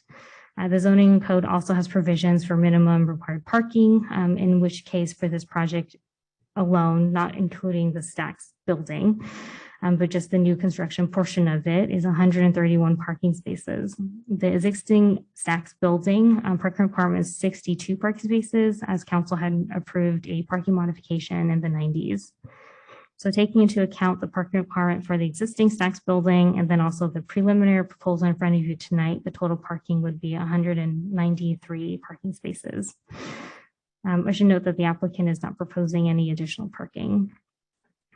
The setbacks of the C3 zoning district is 0 unless required by Saranac site and architectural review and by California building code. And so the building is proposing a setback to some of the adjacent streets, North 3rd and East North 3rd notably, but is proposing a 0 setback to East Campbell Avenue and Civic Center Drive.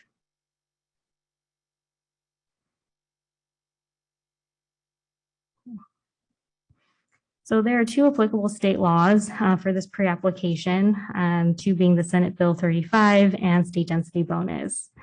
So SB 35 was signed into law by Governor Brown in 2017, and the real intent of the law was to create this streamlined ministerial approval process for certain affordable housing projects that are able to meet the eligibility criteria with the goal of to increase the supply of housing.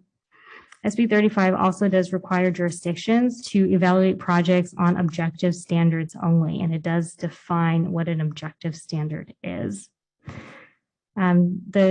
An objective standard is generally defined as a standard in which doesn't involve any personal or subjective judgment by a public official and uniformly verifiable by reference to an external and uniform benchmark or criterion available and knowable by both the applicant and the public official prior to submittal. So it's just a long way of saying it needs to be objective. It needs to be applied the same way each time, and the rules need to be known prior to the application being submitted. The city is currently in the process of developing objective standards.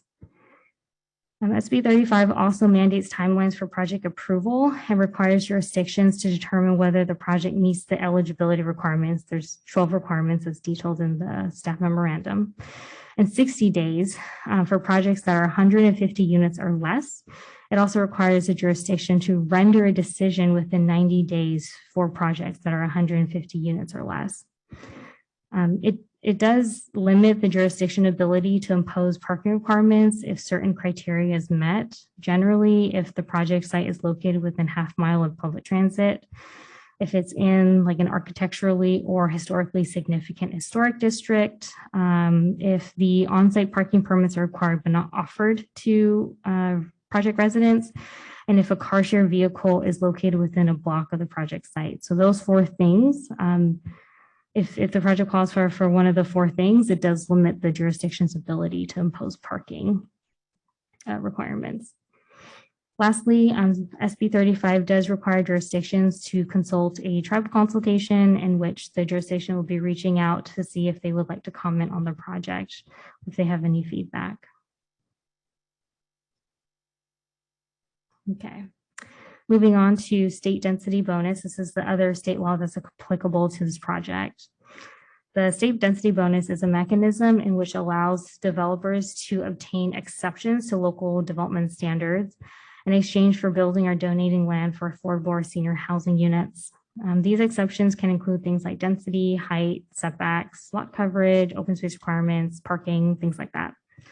Exceptions to these standards can be requested through an incentive or a concession. 100% affordable housing project does allow for 4 incentive or concessions. The state density bonus also does restrict the jurisdiction's ability to impose parking standards over a certain ratio. So generally, if the site is within half mile major transit stop and is 100% affordable, then the city cannot impose any parking ratio at all.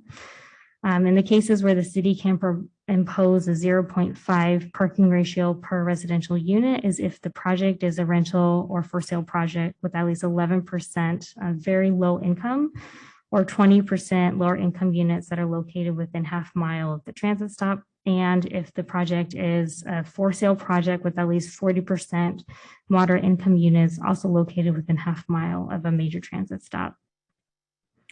Lastly, in order to utilize the state density bonus, the project doesn't actually need to propose an increase in density beyond what is allowed by local regulations in order to utilize the incentive concessions, meaning if they wanted, let's say if they wanted, they are okay with density, they don't need to exceed the local government's regulation for density, they can still ask for incentives and waivers.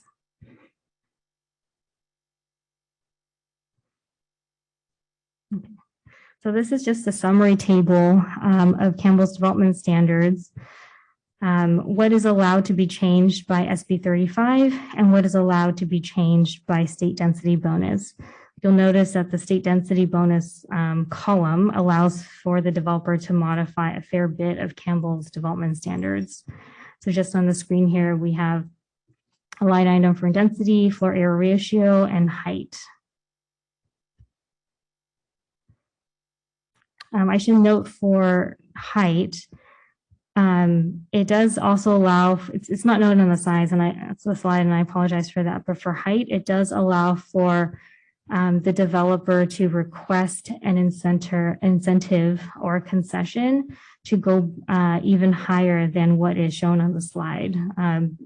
What's shown on the slide of up to 3 additional stories or 33 feet is just allowed in state density bonus without utilization of an incentive or concession. This is just a continuation of what can be changed by utilizing SB 35 and state density bonus. So on the screen, we have a line item for setbacks, parking, and design requirements. And much of the items can be requested through an incentive or a concession. You'll notice that at least for the parking component of it, any kind of project meeting criteria wouldn't really be required to provide any parking. It can either be requested through SB 35 or through state density bonus law.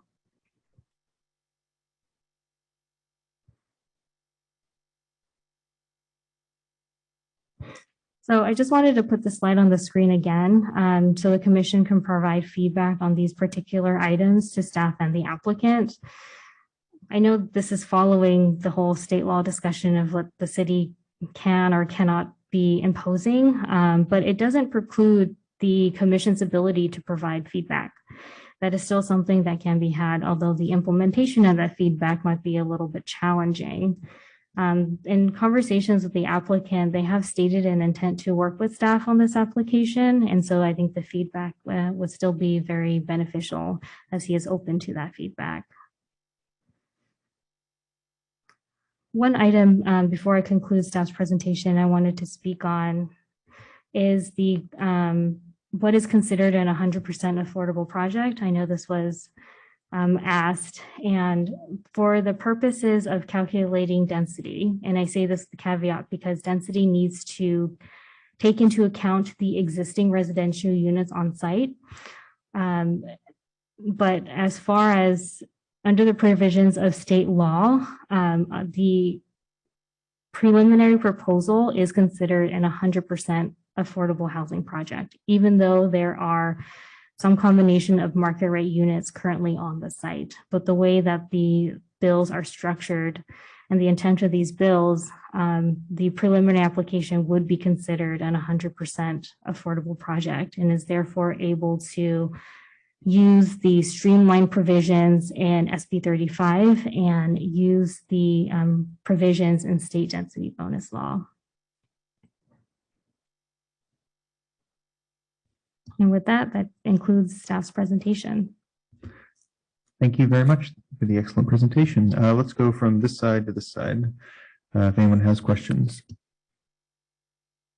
On the spot. Can you clarify the height restrictions within Campbell, and that I guess this would allow it to go to a maximum of 75, but I also saw 78. I mean, 3 feet isn't huge, but what are could you elaborate a little bit? Yeah, so Campbell required, the maximum height is 45 feet, but it's measured from top of roof. And so if the applicant has a parapet or something like that, it doesn't include that extra bit of height. Now for the state density bonus section of it,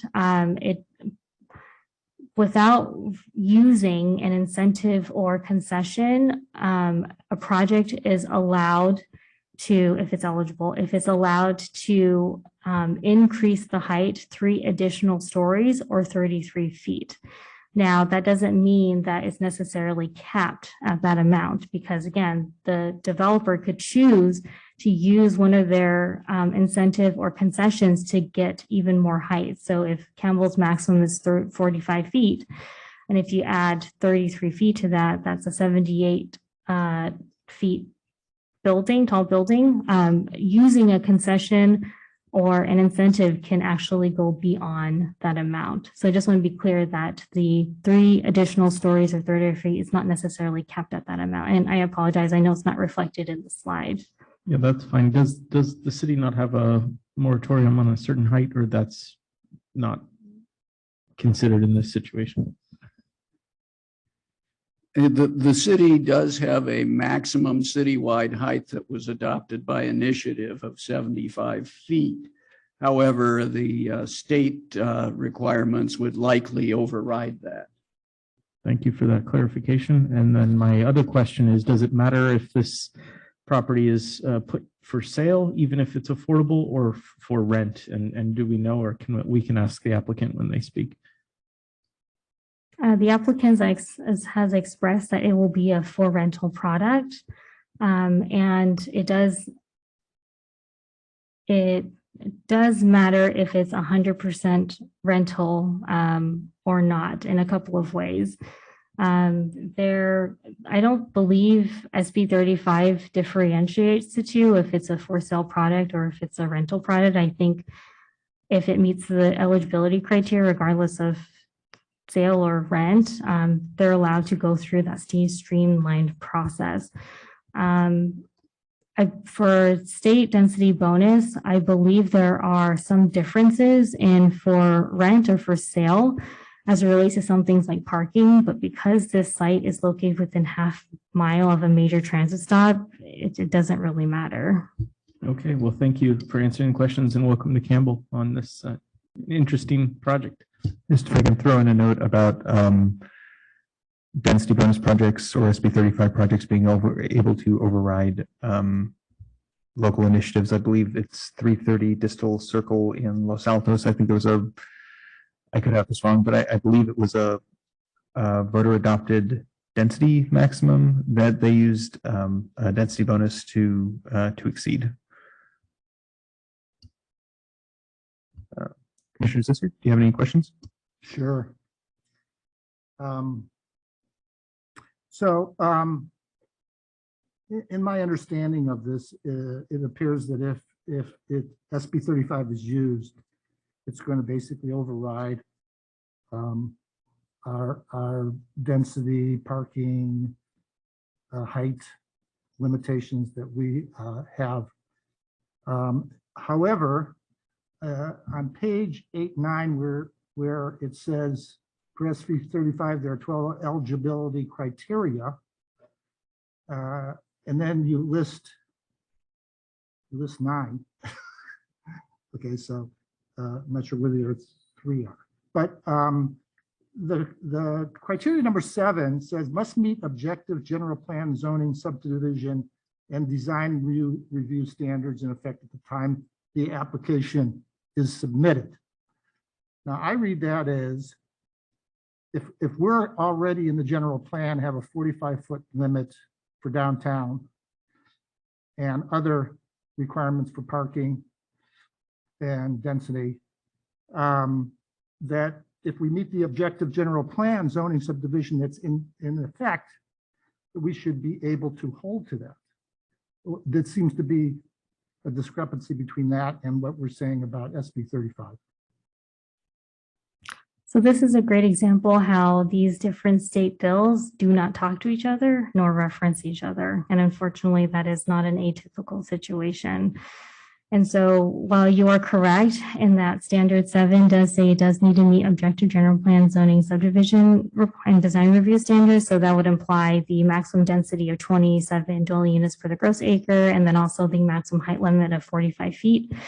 However, because the pre-application is proposing to also utilize state density bonus, they are allowed to waive that and still be able to be processed as a streamlined ministerial project.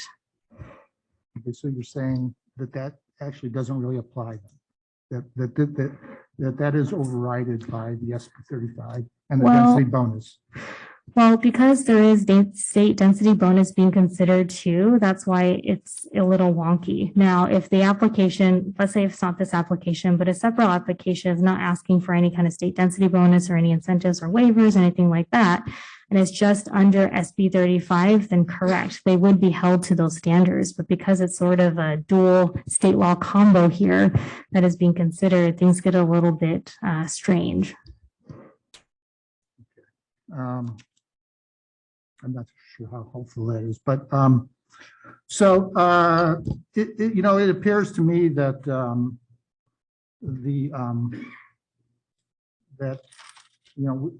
we can give input on. I think we can give input on this, assuming SB 35 and the density bonus doesn't kick in, and I'm happy to do that. You already answered my other questions that I posed to you in advance, so. I'm not sure I have any more questions at this time, except, there was one thing, the 60, 80% affordable. I believe that's 80%. 50 to 80% is the state standard for lower income. So I'd appreciate if you check that.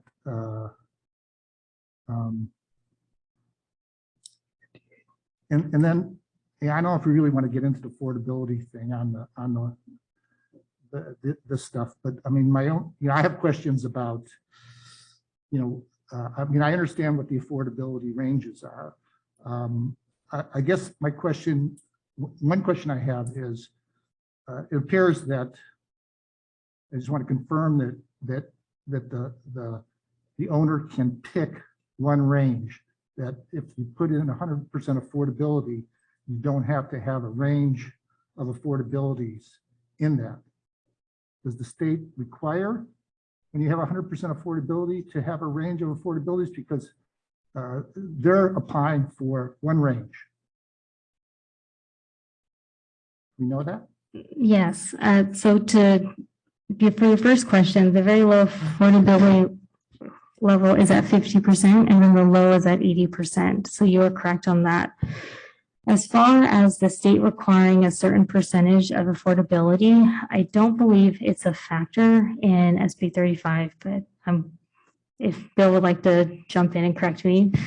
But it does matter for state density bonus as far as the type of freebies, I suppose, you get. And I use the word freebies because it's not needing to use an incentive or a concession to get an exception to development standards. The affordability level does factor in state density bonus, but I don't believe it does for SB 35. I'll just add to this. Robert Robbie, Community Development Director. I'm just reading summary of the law, and with respect to 100% affordable, the notes I have there applies when 100% of the total units, other than a manager's unit, are restricted to very low, lower, and moderate income, and there's a maximum of 20% moderate. So if that helps, and a maximum of 20% moderate within that composition for the 100% affordable. The moderate is 80 to 120, right? Correct. So that's the higher level, and that the applicant is just saying, I'm going to do all 50 to 80. So there's that. I'm hearing you say that that's acceptable, that they can pick the one as long as it's not, there's not a moderate, that anything in the lower income, he doesn't have to choose, like have 20% of the units be very low or something like that. Or don't we know?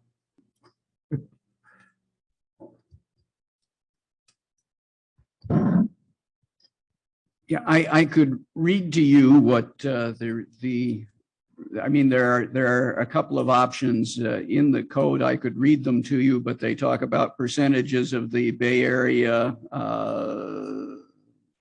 median income.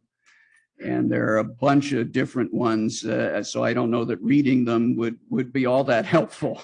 Yeah, well, I know that like in the arena, we have to meet different levels, right? Percentage different levels. I'm just thinking in terms of an individual project, whether when they stipulate it's gonna be 100%, whether they can just pick one level and that's okay. That was my question. I mean, you don't have to, if you can come back to us, it's fine. I don't think we need to know that tonight, but I'd be interested in knowing that.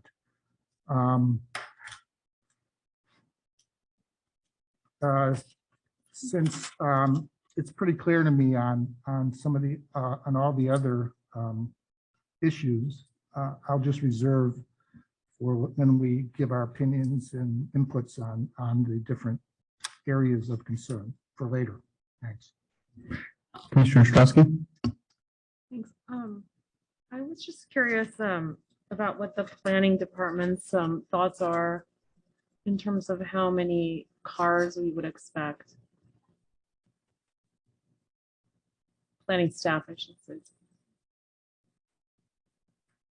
I guess I'll open. I think the official policy is in our zoning ordinance. We do an estimate of parking demand, and I'll look to Stephen and Tracy if there's an exceptions even within our ordinance for the downtown, which is closer to the light rail beyond those standards. So the parking portion of the C3 zoning district code does require the project, and that's just the new construction portion of it, to provide 131 spaces. And I can provide a breakdown of how that came to be. 131 based on the square footage.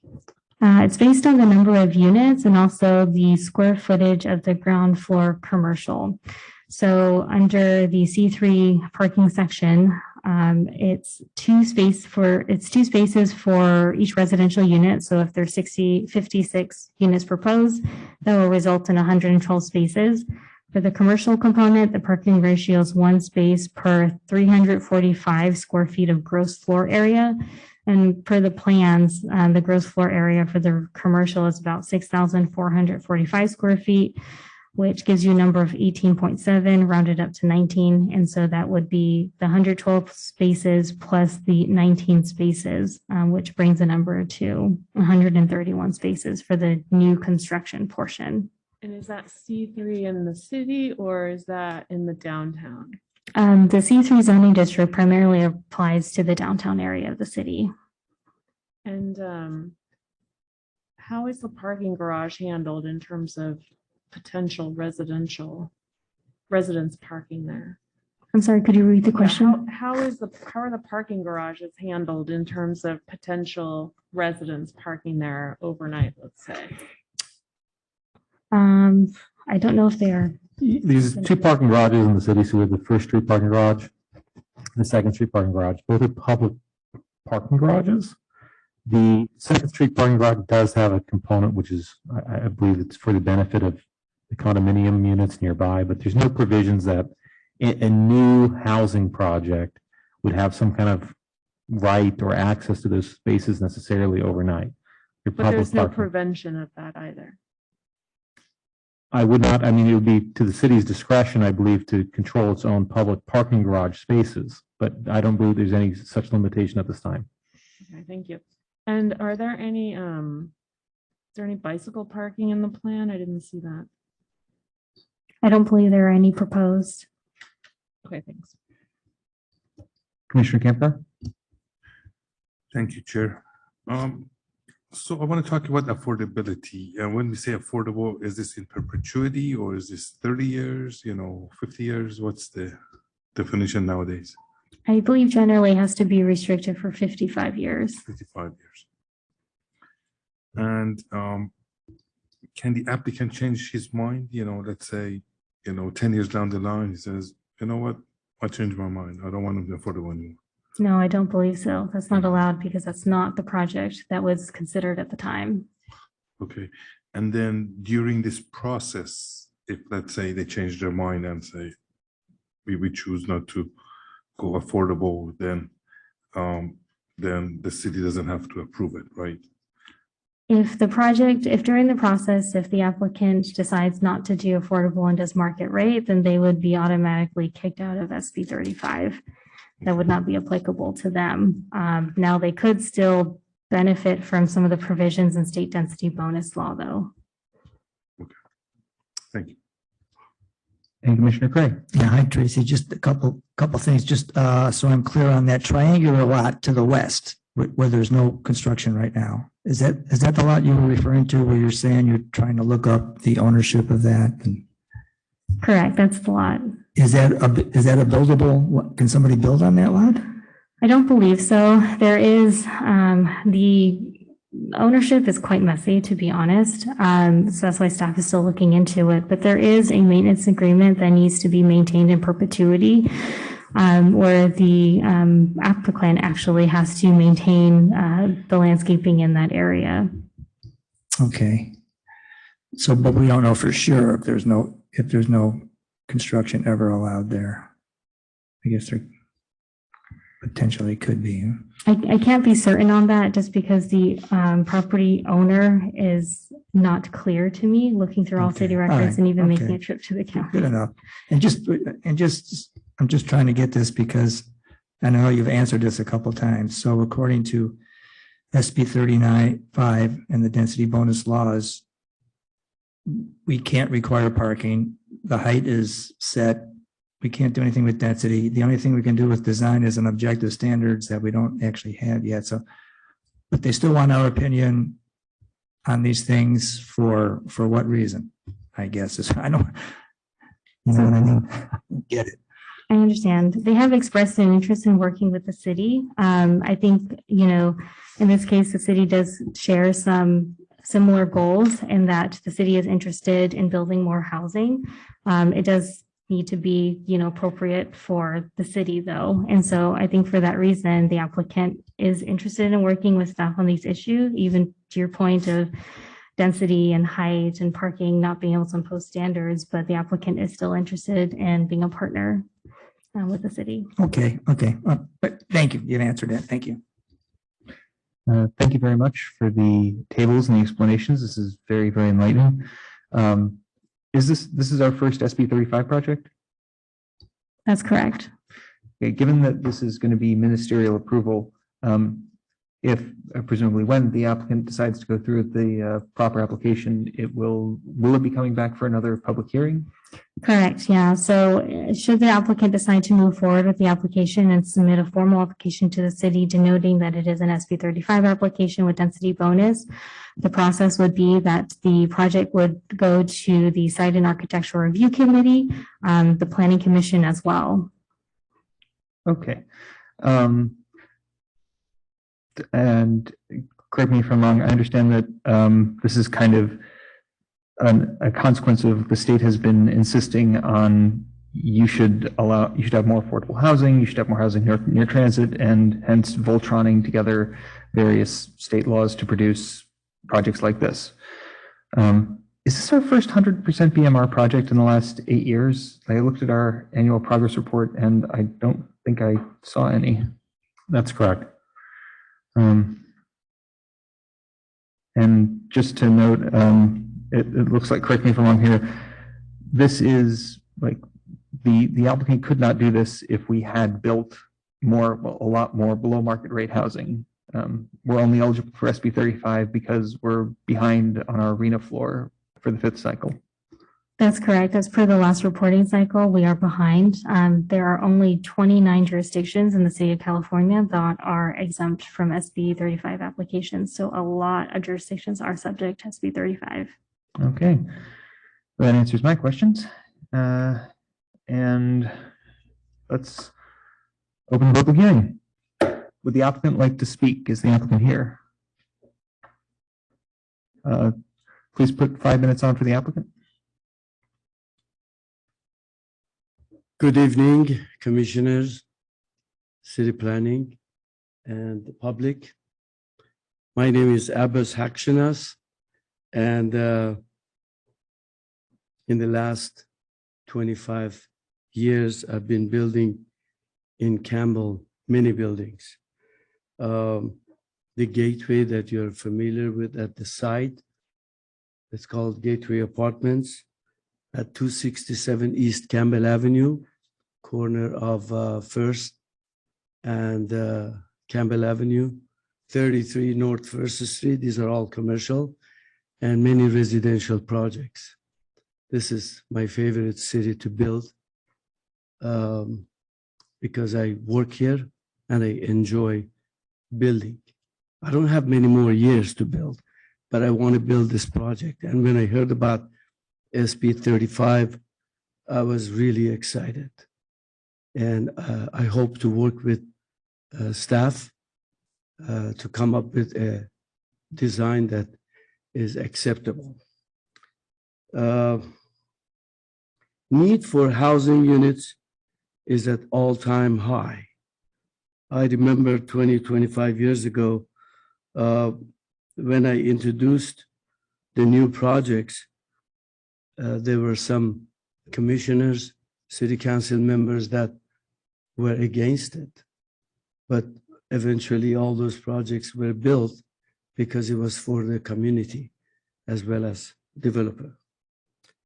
I have 7,000 square foot of retail and office at 125 East Campbell right now. It's a big asset.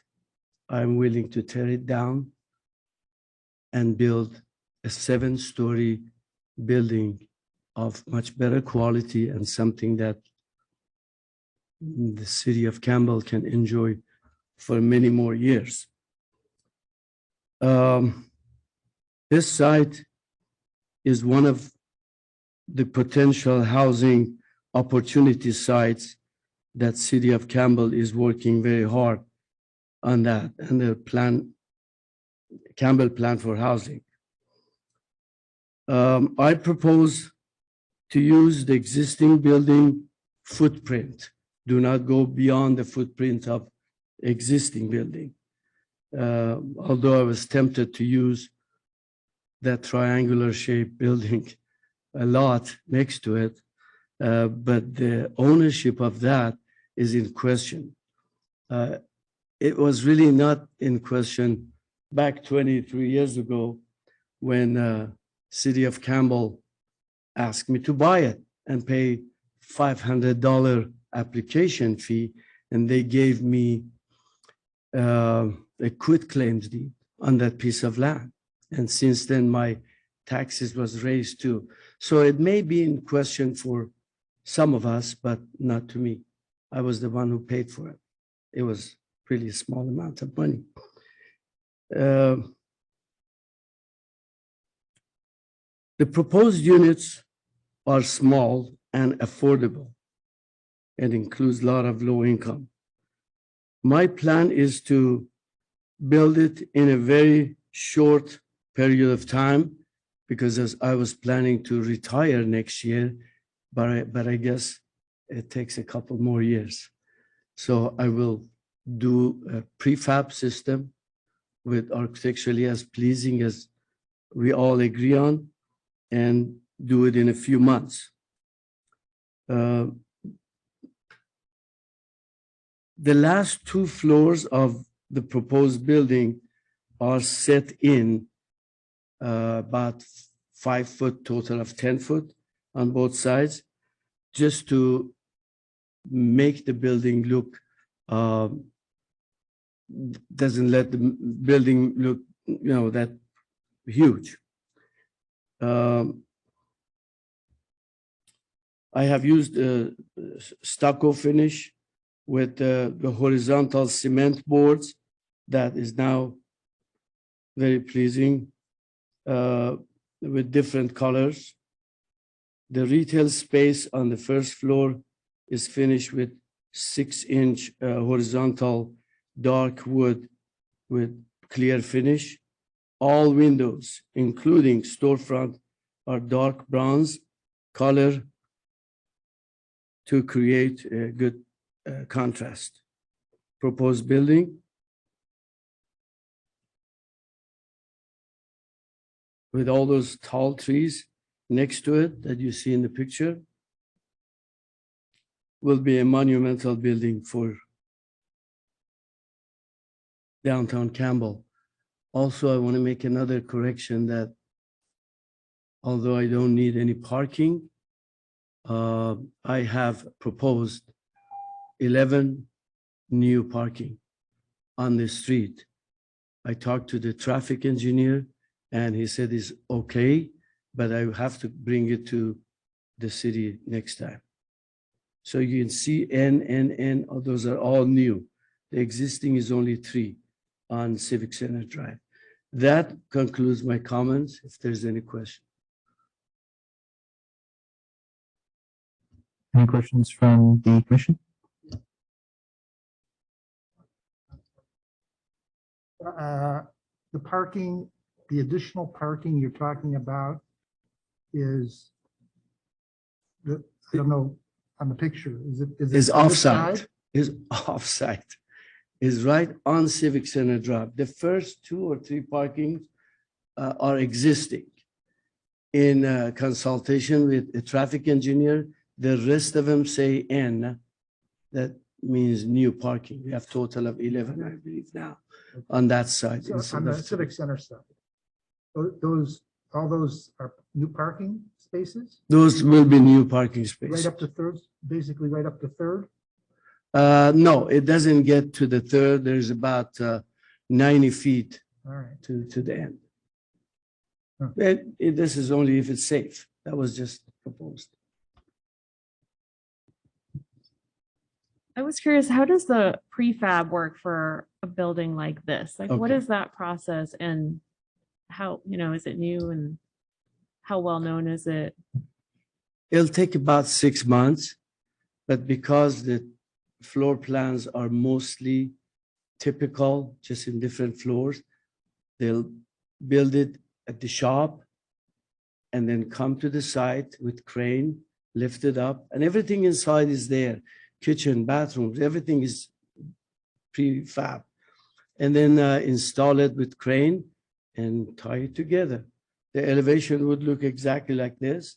It just helps a lot with timing. And what do you expect the time frame to be in the prefab project? And what would it be for a non-prefab project? About 2 years for non-prefab and 5 to 6 months for prefab. Okay. And yeah, I asked about bicycle parking earlier, and I wondered if it would be possible to incorporate that. Maybe you could get those bicycle stalls and use them as part of your obligation to landscape that triangular lot by decorating them with things. That is a great idea and is a practical thing to do. It is or is not? It is. Okay. It is. Yeah, I feel like there's some good Yeah, opportunity you just have there to do balance it, something yeah. positive. A lot of people use the parking. I mean, the bikes. Yeah, and I think that, kind of those sort of plastic bubble things that you can put your bike in safely would really help people, especially because I know the units you're building are not that big, right? They're mostly studios and some 1-bedrooms, so avoiding that kind of lugging the bike up and down would be useful. Yeah, definitely. That helps the residents a lot. And it's the right thing to do. I'm more than happy to work with the staff and see what's in the market. Yeah, great, thank you. I believe Commissioner Gray had a question. Yeah, thanks, Chair Bookbinder.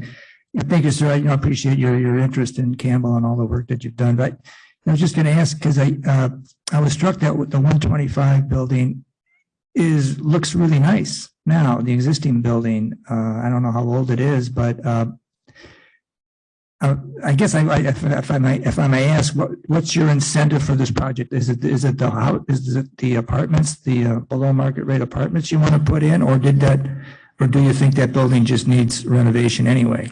Very good question. The building is more than half empty for 2.5 years. And we know where the office buildings are going. We're going to have more and more vacancy in the offices. And it's an asset, a building sitting there and used. So one of the motivations is to build something there that is usable. Yeah, thank you. Thank you. I assume may No, no, yeah, by all means, go I? ahead. Within the red boundary shown on the screen, that is all one parcel and that's all your operation or land. So you own the building that has the Stacks breakfast eatery. So That is correct. Yeah.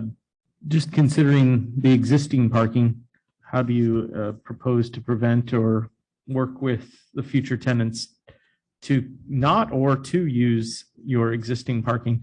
Because I do agree that, you know, some areas can be overparked, but 56 units, everyone's going to have a car, at least in the region. So I'm sure they're going to, you know, possibly swamp your existing lot. Do you have any thoughts or what's the process there? It's tempting. Yeah. Everybody wants to park there. Right now, there's restriction on 20 of those parkings that says reserved for Gateway Apartments. And, but there are hours. I believe 8 a.m. to 5 p.m., everybody can park there. Like when we build this building, everybody can park there too, unless we put restriction in there and say it's only for Stacks Restaurant and building at 45 or 55 North 3rd Street or designate for which building. And then enforcing it is not an easy job, but I'm sure there are some great ideas that we're going to have in the future. Okay, thank you. Yep. I'm sure I have other questions, but I'll. Thank you. Thank you, Mr. Ashanas.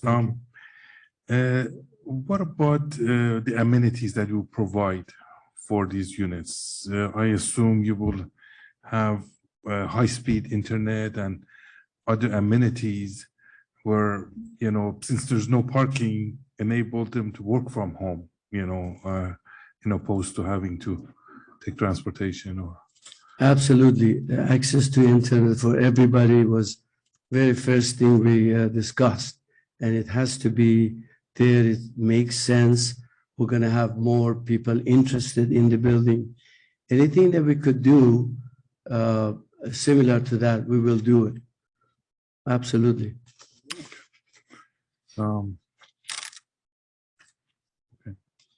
Okay, thank you. Thank you very much. Okay, I just wanted to clarify one thing. Thank you, Commissioner Ostrowski, for asking how long it would be to construct. So including the rest of the application time and so forth, when would you expect people to move in? I would say if we go to prefab and we can apply for planning, formally apply to planning department within the next 3 to 4 months. We're talking about 2024 at the beginning. There's a lot of things to be done. At the earliest will be on late 2023. Thank you. That's very exciting. Okay. Go ahead. So about the prefab, I'm unfamiliar with what you can do with prefab. The rendering is what I would call kind of boxy, and we don't have a lot of boxy buildings. Your building next door, the Stacks Gateway building, lovely building. I designed it. Lovely building. Yeah. Okay. I walk by there almost every day. So, and then, you know, we've got kind of a complementary building where a key is up the street, right? I don't know if you call that pseudo-Mediterranean or what, but I guess my question on prefab is, can the prefab accommodate a slightly different look where there's more, you know, a little more uniqueness to the design with curvature and different, you know, wall levels and things like that, that we see a lot that you personally have designed in downtown Campbell. which versus something that's kind of like, again, I don't want to offend you, but it's kind of a big box. So, so prefab, does it have that flexibility? To some extent, not everything could be prefab, but because the units are similar, it will cost more to have that flexibility that you're talking about. But because it's typical floors, and if you look at the floor plan, there are many similar floor plans. The exterior is not a big portion of the cost. There is some flexibility. It's just going to cost a little bit more. And of course, that's the reason we need to work with the staff and make sure that the building is as nice as it could be.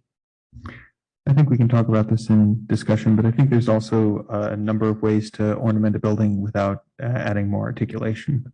It is, yeah. Are there any other questions for the applicant? Thank you very much. Thank you so much. I appreciate all the.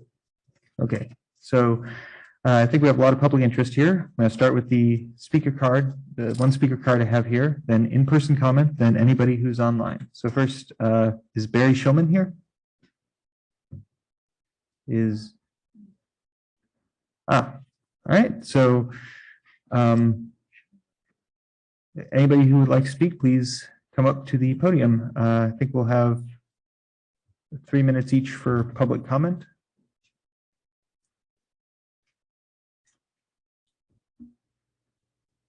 Thank you. Mr. Neil Locke.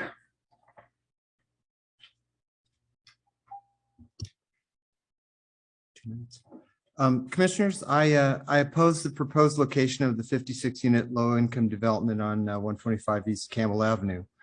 I support low-income housing, and as a downtown Campbell homeowner, I realize how blessed my family and I have been to afford to be living here for 29 years. Housing in the Silicon Valley is expensive and scarce, and we get that. But I suspect that the Planning Commission also opposes publicly or privately the state of California imposing a housing mandate upon our city, forcing us to shoehorn development into an area that is ill-suited for it. I suspect that the Planning Commission shares my belief that housing downtown might encourage greater use of the VTA and increase business for the nearby businesses.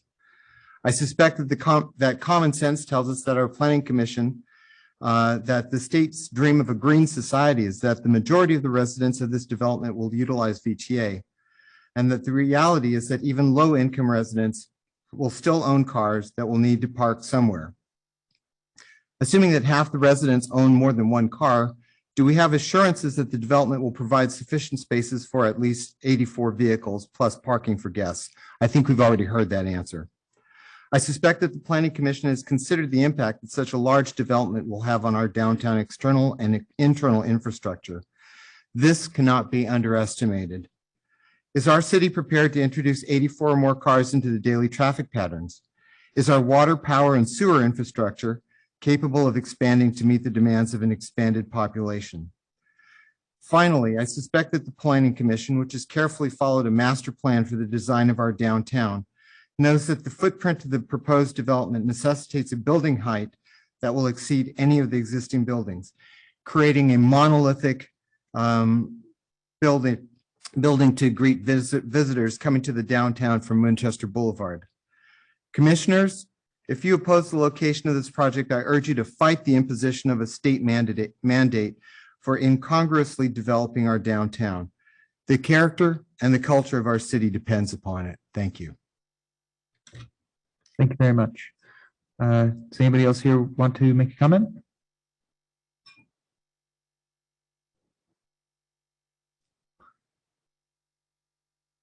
Seeing no one else here, is there anyone online who wants to make a comment? Are there any members of the public online that would like to make a comment?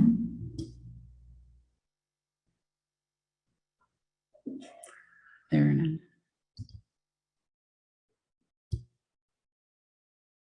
Okay, we got a lot of letters, so okay, I'm guessing that folks who have an interest already sent their notes in. With that, I will close the public hearing and let's start discussion. let's start from this direction again. Well, I support added housing to our city. I think it's important, and I think we've all, or at least I've spoken up here, that wouldn't it be great if we can add more affordable housing to our city? So I think the applicant is bringing a viable and beneficial project. Where I sort of disagree, but I don't think I have too much of a voice here, is on the parking. I've sat here, and I think Vice Chair or Acting Chair, we've both kind of commended projects that would reduce parking and start to bring advantages to a carless society. Is 2024, are we ready for what, 131 extra cars in our parking garage, on our street, a few feet away? I don't know if we're ready for that, but I mean, you know, sometimes you have to take the Band-Aid off. But I also think we have an opportunity here, like the applicant said, to partner with him and work on the architectural style and make it part of that gateway to our city. So I think we shouldn't miss that opportunity even tonight or in future conversations, and hopefully staff is prepared to, you know, further those discussions. So from an architectural massing and point of view, I also too think it's a little boxy, and I assume or understand that to be an effect of the modular prefab product.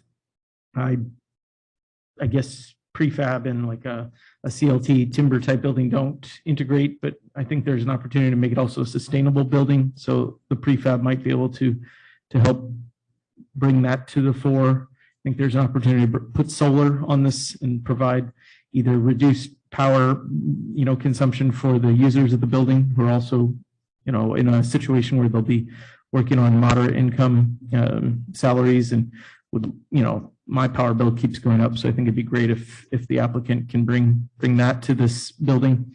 I'd really like to see a little more parking, but, you know, based on what we've heard so far, it doesn't seem like that's on the table. And I do get that there's 11 on the street, but maybe I misunderstood, but I think that's city land that's being repurposed at the behest of the applicant, which it's great to talk neat ideas, but I mean, that's not necessarily the applicant's land to repurpose or force extra parking because his project doesn't have any. And then for the record, I do take light rail. I live downtown or near the downtown. So I do think there is some viability, but not everyone's going to be able to, and not everyone's going to have a schedule that works with the bus. I do see it having a lot of potential, but there are some caveats. And then I'd love to see, I had a thought and it'll come back to me. I'll add it later. Thank you. That's my initial comments. Chair Buckbinder, sorry to interrupt. I was just notified to your discretion. We have one person who's raised their hand if you have any interest in opening the public hearing and hearing testimony. Well, given how well we've had, if there's no objections, I'll open the public hearing. Go ahead. David Bunn. Oh, yes, I'm sorry. I wasn't sure how I was supposed to do my hand, but thank you for allowing me to speak. Like the first speaker in sight there, I agree that it's a good thing to have more affordable housing. Gosh knows we all do need this. And with all due respect to the developer who was looking for a cash grab here, he called his building a monument. It is a monolith. 7 stories is huge. And to have that be the first thing anyone sees coming into the downtown, we're talking about destroying the way of life downtown. There's plenty of other places closer to light rail that would better support this type of construction. And I, for one, think this is going to be an abomination and the beginning of the end of our downtown. And I'm Catherine Flynn. Can you hear me okay? Yeah. So I agree also. I do not think that this is what our downtown needs. It's so big and monstroscopic coming into the cute little town. our cute little town that is supposed to be quaint. So I am not opposed to affordable housing for sure. My first husband was homeless, so I appreciate what he's trying to do, but I also don't think this is the right area for it to happen. Thank you. Thank you. Thank you very much for your input. Is there anyone else with their hand raised? Seeing none, I'll close the public comment again. Commissioner Zisser, did you have some thoughts? Yeah, I guess the owner left, but I wanted to thank him. Oh, he's in the back. Okay, so I wanted to thank him for considering doing all affordable housing. I think it's a good idea to do a fully affordable housing project. Most affordable housing, 100% affordable housing projects are actually usually done by nonprofits. And I'm assuming you're not a nonprofit. But so to consider a fully affordable housing project is a good thing. And so, and I actually favor some kind of affordable housing project on this site. I think it would be okay I think it's an excellent thing in terms of it being in and around downtown with accessibility to commercial and to mass transit. However, I'm really uncomfortable with the going beyond what is established in the, I mean, the city did a really good job of a general plan for downtown and the specific plan for downtown. And we all know the success of downtown as a result of it. It's like, you know, and the gentleman here was part of that. However, I think in terms of the density, and I think the density and the height are related. I think to get the number of units that he would like to put in, he has to go higher. I'm speculating on that. I'm less concerned about the number of units and more concerned about the height. 56 units is not a really large number, but 75 feet is. And I think it's a structure that high at that location is really inappropriate. I could live with a 4-story. Essentially, adjacent properties are 3 stories for the most part. The key building is essentially a 3-story, 45 foot high. I think 45 feet is the right number. If we were to put something in there, that would obviously reduce the number of units. But you know, including it being in the gateway, the entrance to from the west side to downtown into the historic part of the downtown is to me would not be appropriate. And similar to the, I wrote down the monumental word too, and that struck me with not to offend the owner, but I don't think we want a monumental building in downtown. We want the quaintness, we want the more low slung height limits that we have. I think it would not fit in well with the overall look and feel of the downtown, and especially at the gateway. So I would be opposed to the height that we're talking about here. As far as the design I already mentioned, I thought the design was a little boxy and it doesn't match up well. The owner did a wonderful job on the Stacks Gateway building. I'd like to see something that's complementary, that would match more in terms of look and feel and of course color, that has some more interest to it, that matches better with the adjacent buildings that run along Campbell Avenue there on the north side. As far as, I don't really have anything, I know we're supposed to talk about the pedestrian interface, but I'm not clear on that, and I would default to the staff on their recommendations regarding the pedestrian interface. But the other thing I would want to talk about is the parking. I obviously have concerns about the parking. My belief is many of these tenants will have cars. We can wish about them going carless, but I would suspect that many, if not most of those units would have at least one car.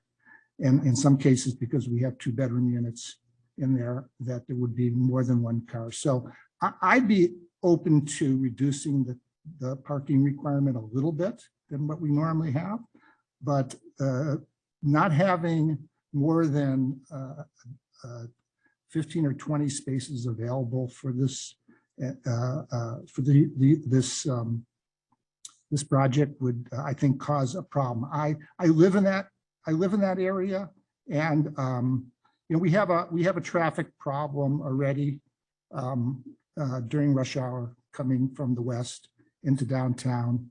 But I would certainly want to see some kind of a level of parking requirement to handle the parking requirements for that building. I know people have, I've read a number of online and emails and things like that, and people talk about the use of the garage.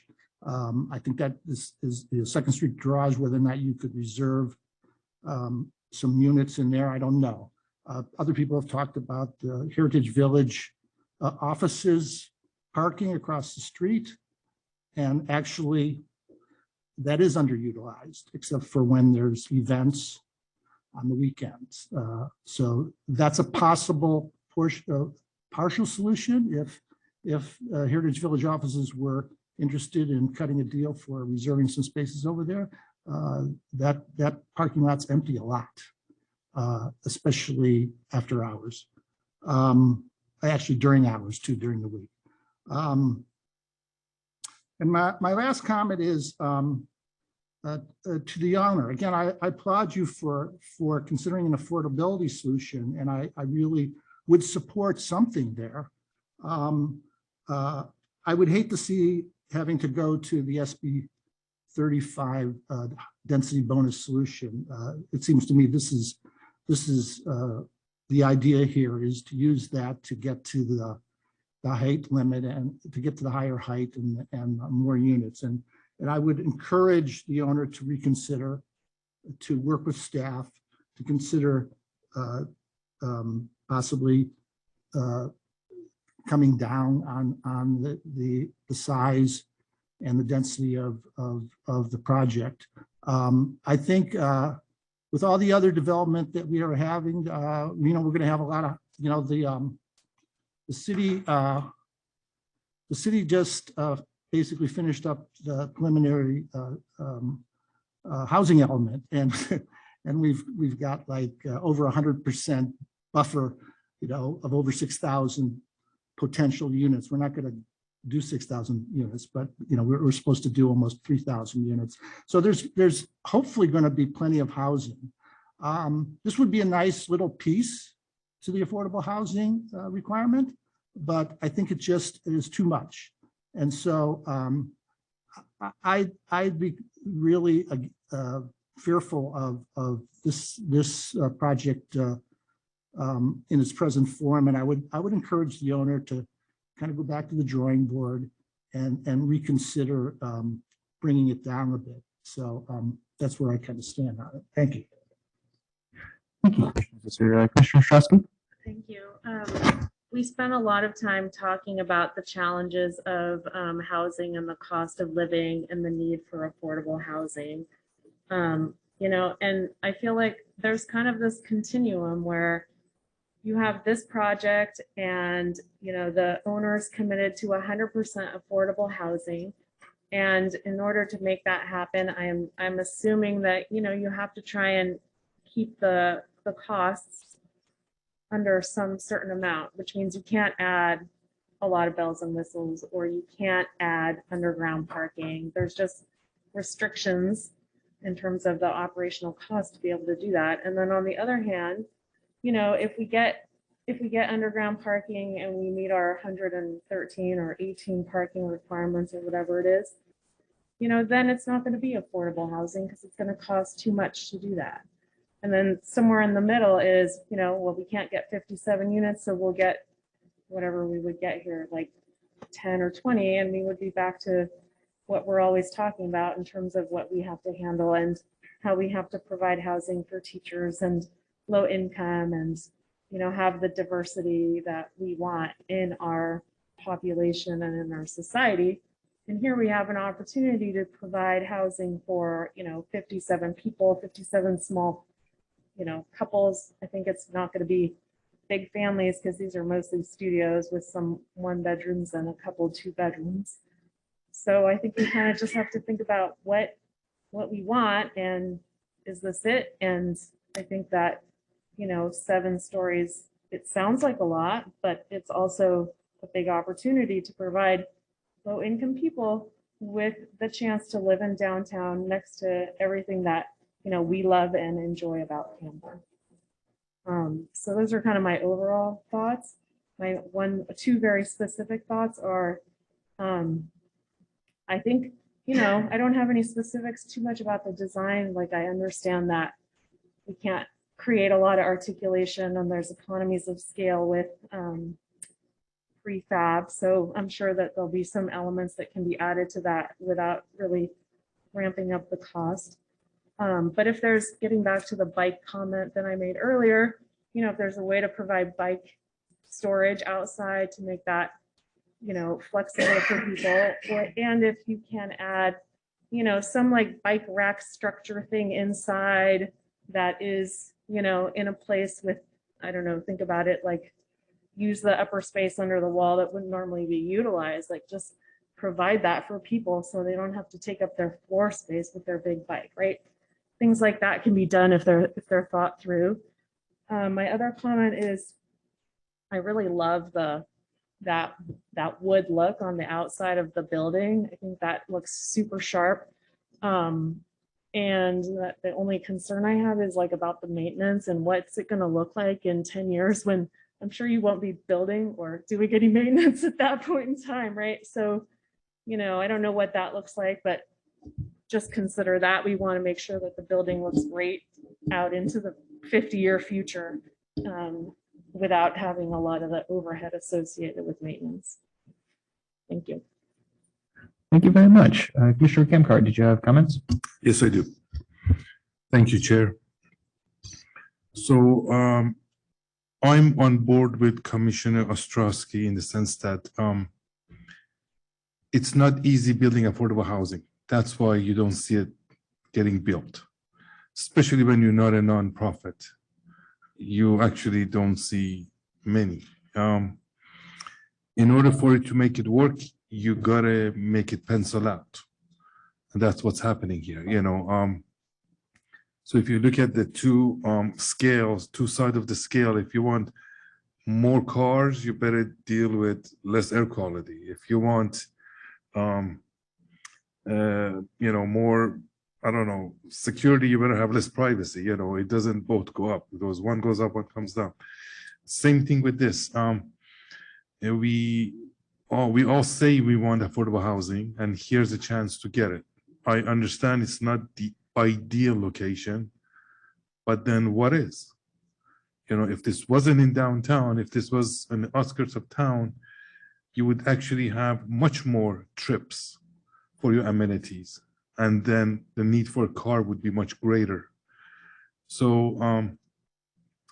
And for those reasons, I understand, 7-story does seem high for downtown, but then again, something has to give, and so I feel the developer is doing an excellent effort, excellent try to make this happen. My recommendation for you is whatever you can do to minimize the trips that are generated. For example, if you could fit like a weight room somewhere in the building, so people don't have to take extra trips to the gym. If you can have a laundry facility where people can do laundry facility in the building, this may take away from your overall scheme, but anything you could do to minimize trips will then help you in the long term, as far as generating less trips, and if you can, fit, any number of parking, anything helps. And, I definitely get that. But overall, I think it's a good start for the project. Thank you. Thank you very much. Commissioner Gray. Yeah, thank you, Chair Bookbinder. I appreciate everybody's comments. I really liked all the comments and all the people's comments as well. And this is a great project, and that it's, bringing up all the things that we've been talking about as we're doing a new housing plan for Campbell right now, a general plan. And, the need for below market rate housing is just crucial. And our hope of, using light rail as a alternate transportation, and the whole global warming question, it all comes up. And then, how do you make it, to make it affordable? If you put in the parking, then you're going to lose the affordability and all these conflicts that we have. So, and with the state laws, you can see that our leeway is actually pretty low. In our housing plan that we're working on, we are identifying sites with 7-story heights, I should say. And then we know there's a density bonus, so they'll go higher, and there's going to be locations like that. But I guess, what I come down to though is, and it's always like, yeah, we want affordable housing, but hold it, not there. And unfortunately, the downtown, that's our crown jewel. As much, we want people to use the light rail, and we know a lot of millennials and a lot of younger couples would like to live without cars. And we know a lot of big cities are approving big projects without parking. That's happening all over the country, and mostly in big cities, and they have all the amenities there, like Commissioner Campcott was saying, reduce the trips. But we're Campbell, we're a smaller city. And we know that, I have millennials, they'd love to be able to live without cars, but it's just not feasible. The cars are going to be there. So, how much say we have in the project, I know is relatively little if it comes down to it. But yeah, I do think this would be the wrong place. This is the wrong place for that kind of project. I think there probably are some locations at Campbell where it can work. Maybe not with, I'd like to see some parking. Hard to say without zero parking, what kind of problems that causes. But all the things we're talking, get bicycle parking, get solar on it. I think we can make these things work in a lot of locations. I don't see downtown yet. I do think, it's come up a couple of times. I know when we mentioned a couple of projects that we looked at on the planning commission. And somebody said, hey, you wouldn't even realize that IKEA building is, 4.5 stories tall.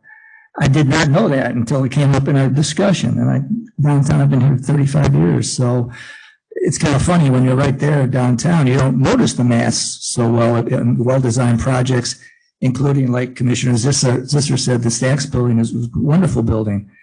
But I just think that the size and the lack of parking is just the wrong location for a great idea. We want to encourage this. We love this kind of talk. Let's have more of it.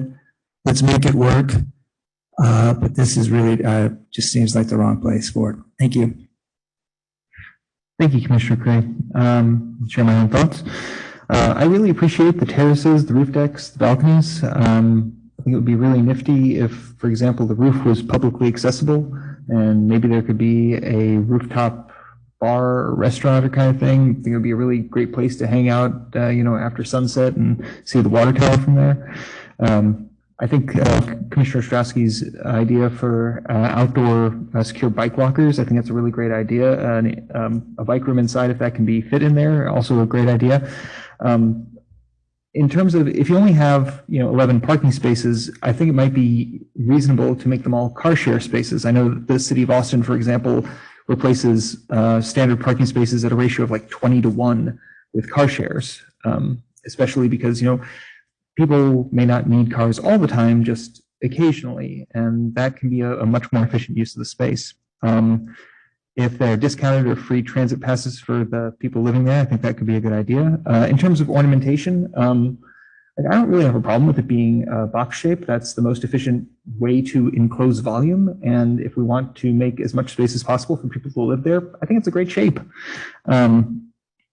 In order to make it more ornamented, if we want it to be a gateway to downtown, maybe something fruit or orchard themed, maybe decals or murals on the external walls, maybe some colored or patterned accent tiles, something like that doesn't change the architectural shape of it. It's just a more beautiful cladding for it. I don't think there's anything particularly wrong with the way it looks, but if we want it to look more specifically Campbell, I think that's a great way of doing it. I'm very excited about the idea that people could actually be living there by early 2024. I am strongly against shrinking the project. Apart from literally taking away homes from people who need it, if we're going to show HCD, the state, that we're serious about our housing element, we're going to be approving a lot of projects like this. This is what it looks like when the rubber meets the road. Historically, I looked this up, for lower income units, we have produced 4 over the last, I think, 7 years. This would be more than 10 times our production over the last 7 years in a single project. We have just not been doing this. I have read all of the comments that people sent in. I truly do thank the public for this. This is a very important part of my job. And the public is right to say, this is big. This is a big change. This is going to change the way our downtown looks. This will mean that taller buildings downtown are going to be in character. I think we have room for the 56 people who will have a place to live here. We do have a lot of discretion. We have a lot of room for input. As much as some of us may want to, the only thing we can't have is just a no, not just from a legal perspective, but ethically as well. To the extent that our city's general plan is being overridden, it's because we as a city have become unaffordable. We have a friendly applicant who wants to change a vacant building into a lot of homes. This is a best case scenario here. That's a lot of working class people who will be able to walk to the farmers market, to the businesses downtown. I hope we'll get a bodega or a small grocery on the ground floor. I know things have been the same here for a long time. We used to have the tallest building between San Francisco and Los Angeles in Campbell. That's the Pruneyard. Our biggest affordable building right now is Wesley Manor at the southwest intersection of Hamilton and Winchester. It's currently too tall to build, but it's part of our city. I don't think anybody's suggesting this, but if we were to fight this, we could end up like Cupertino, which is a place that I personally was displaced from because I couldn't afford it anymore. We'd be wrapped up in recriminations and lawsuits, and it could get very, very ugly. It's really easy to be in favor of affordable housing, but not this particular affordable housing. And I think we can do better than that. I think we can do better than that by the people who don't yet live here. And I would like them to know when they move in that they're welcome here. I think that this is a good, I would love to roll into town and just see people hanging out on balconies here. Love to be able to wave to people up there. If we want to pedestrianize downtown, we have to have people downtown. You can't have enough people drive downtown to really fill it up. This is a good project. I'm really happy that the applicant is bringing this here. I realize that I don't have a yes, no say in it. I hope the ideas are helpful, and those are my thoughts. I just want to piggyback on one thing you said, which is about the mural. It would be pretty interesting if there could be some combined like city art on one of those walls that would kind of help make that the monument or some association that people do have with Campbell. And, you know, the city art thing is a big element to Campbell. We've got the mural boxes painted, you know, the electrical things with a lot of really cool art on it. And lots of places have amazing art, like you go to Vancouver, Canada, and there's art everywhere, right? And we could do a lot more of that in combination with providing housing and making this, although it's different than what people are used to and what we've had, we could try and bring in all the elements that people do love about it while adding the housing.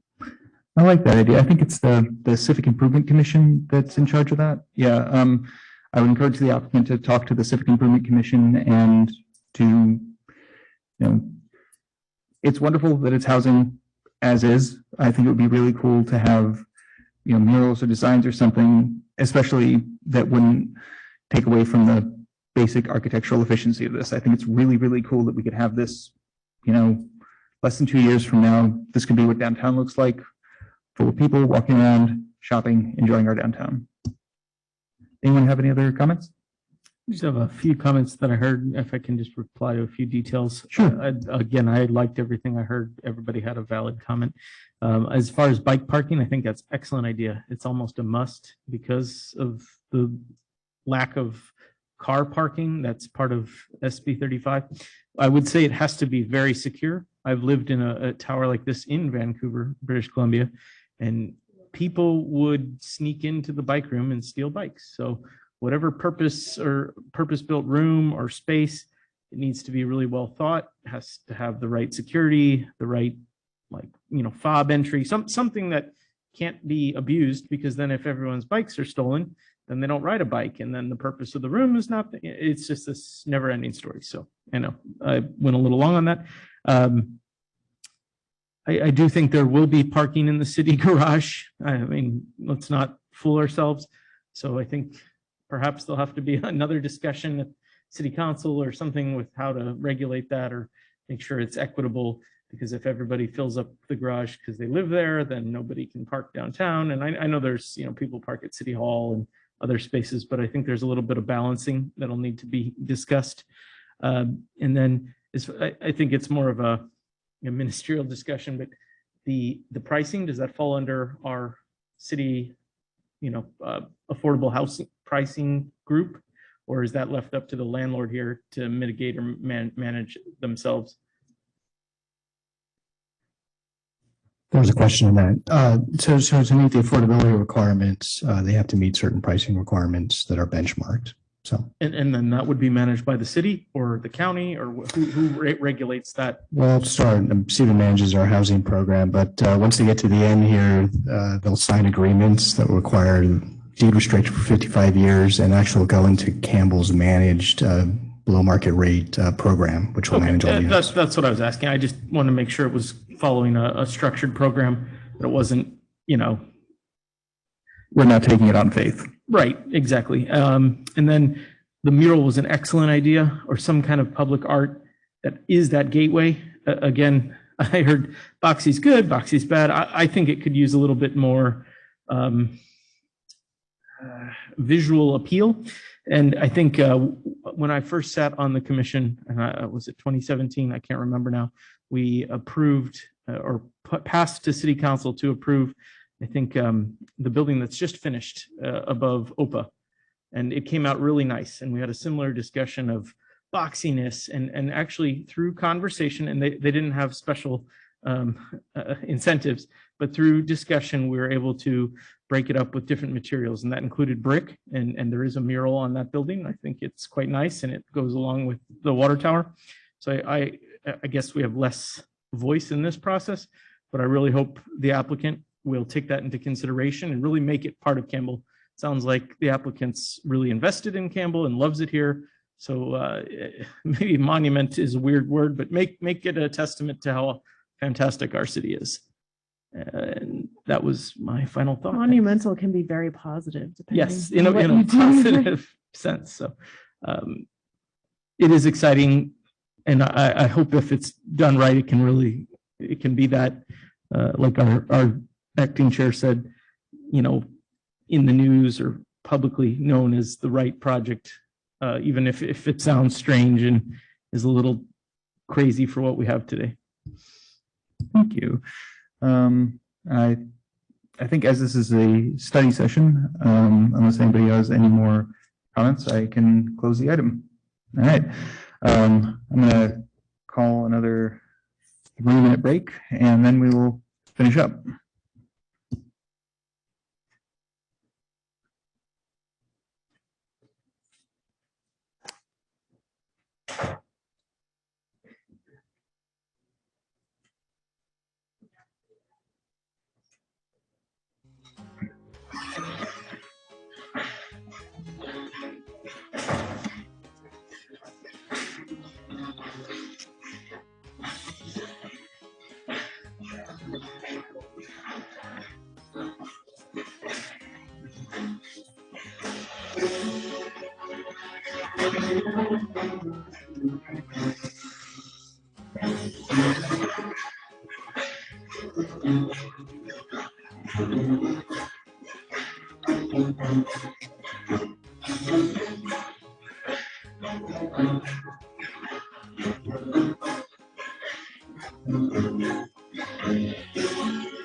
Hi, everyone. Hope nobody minds that we've been taking breaks. I feel like it helps us stay focused. And wow, it's almost 11. Okay.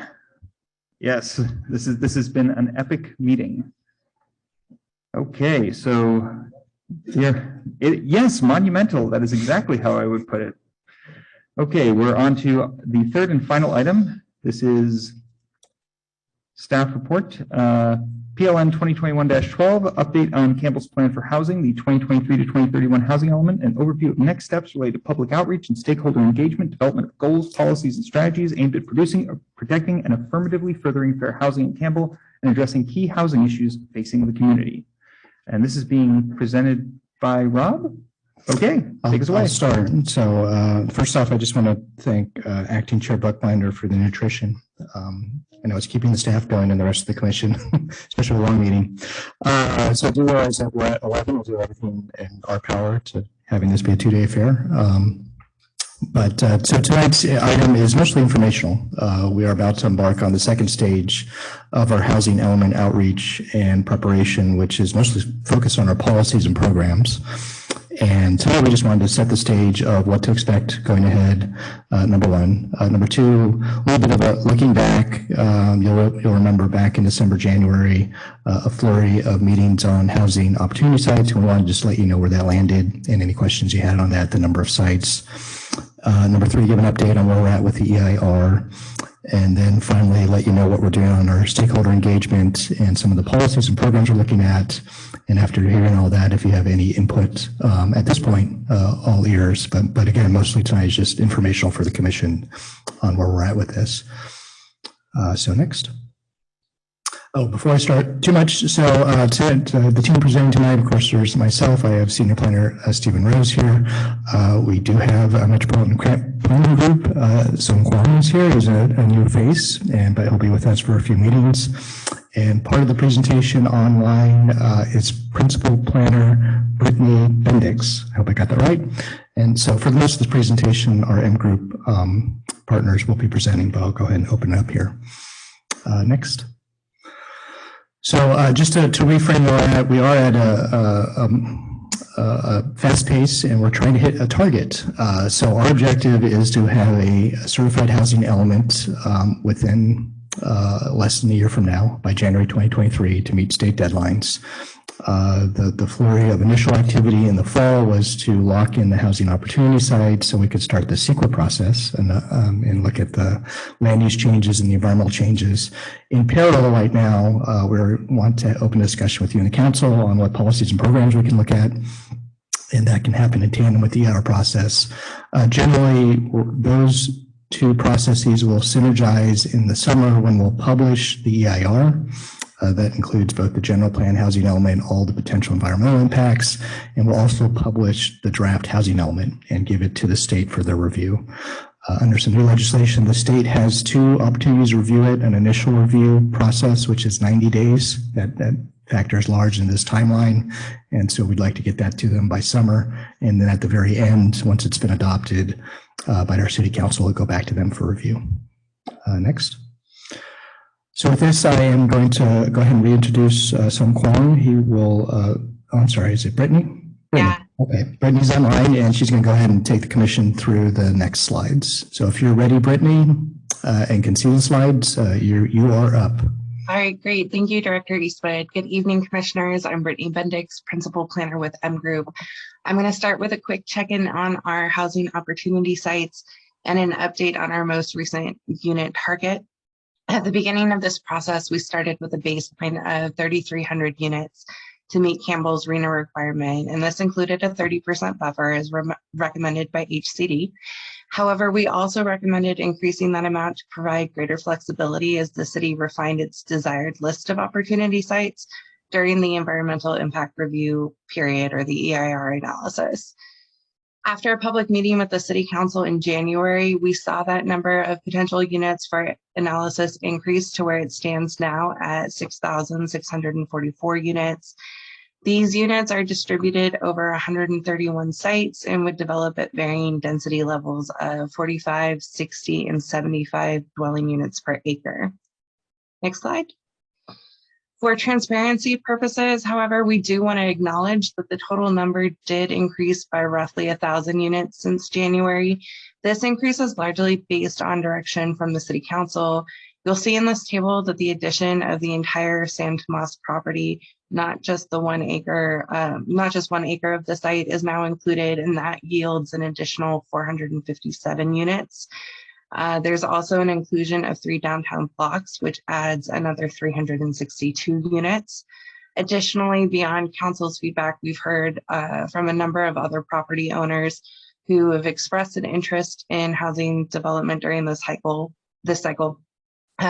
These sites were added to the total, and they reflect another 226 units. So again, just to reiterate, as a reminder, this is a total that's well over the baseline requirement, but that was done intentionally as it allows greater flexibility as we move forward with the EIR. This is a map of the housing opportunity sites. It isn't radically different from what we considered in January, although it does capture the additional sites I previously mentioned. Do note that the majority of development opportunity is still focused along the city's transit corridor. Next slide. So as I've touched on already, the purpose of selecting sites is really critical in moving the EIR along, as it shapes the EIR evaluation of those sites and the resulting general plan land use changes that would be necessary to develop them at the desired densities. So with this in mind, we're now able to move forward with the first public step in the EIR process, which is the Notice of Preparation, or NOP. This notice is going to go out tomorrow, and it kicks off a 30-day public review period where the public can comment on the scope of the EIR analysis. To supplement this process, there will be an NOP scoping meeting with the Planning Commission on April 12th. And then with the review and analysis process started, our team then anticipates publication of a draft EIR for a 60-day public review period sometime this summer, with final hearings for EIR certification occurring during the fall and the end of the year.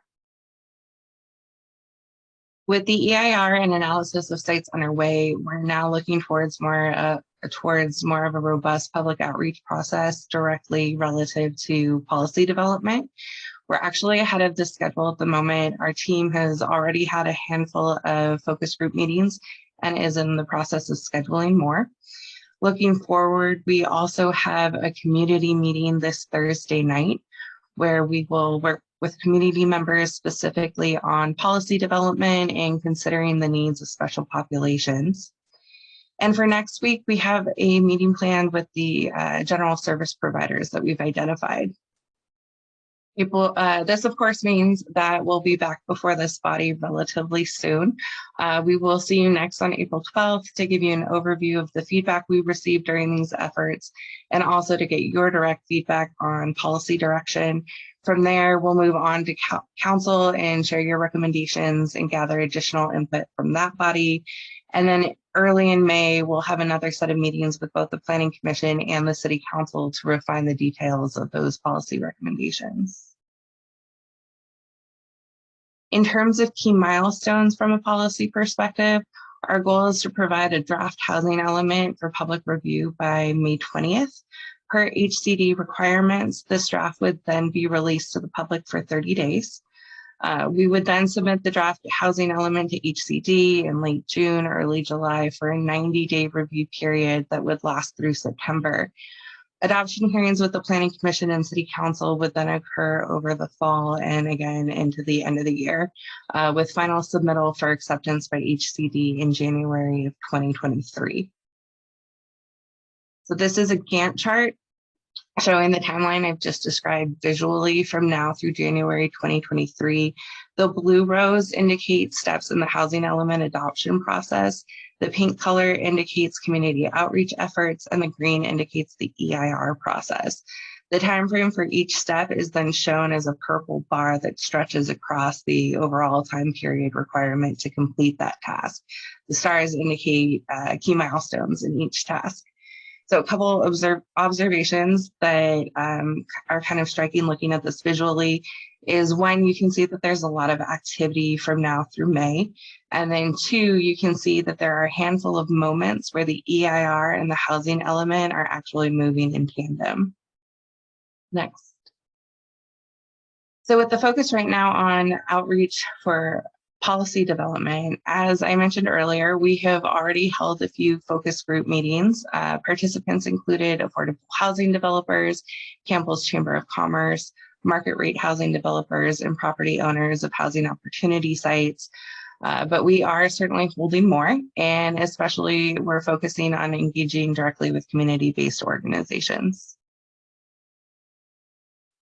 We're also meeting with service providers, specifically school districts, nonprofit service providers with a handful listed here, and of course, faith-based organizations. We are reaching out to many more service providers than are actually listed on this slide. So if you do want to see a full list, we have that available to share with you tonight. And so now that we've shared with you who will actually be reaching out to you and engaging over the next few weeks, I wanted to provide some context here for how the housing element policy development process actually occurs. We started by reviewing the housing element policies and programs, the existing ones, and then we considered the data and demographics specific to Campbell that were provided to us by MTC ABAG. Through our outreach efforts, we'll share this information and then wrap in the feedback we receive, including that received by both the Planning Commission and the City Council. Once we have that collective information, then we'll return yet again to propose policies and programs moving forward. Over the next 4 slides, I'm going to cover 5 known objectives and give you a general sense of the potential policies that you'll likely see discussed in the near future. The first objective is improving housing affordability and really focusing in on the various levers Campbell has to achieve that objective.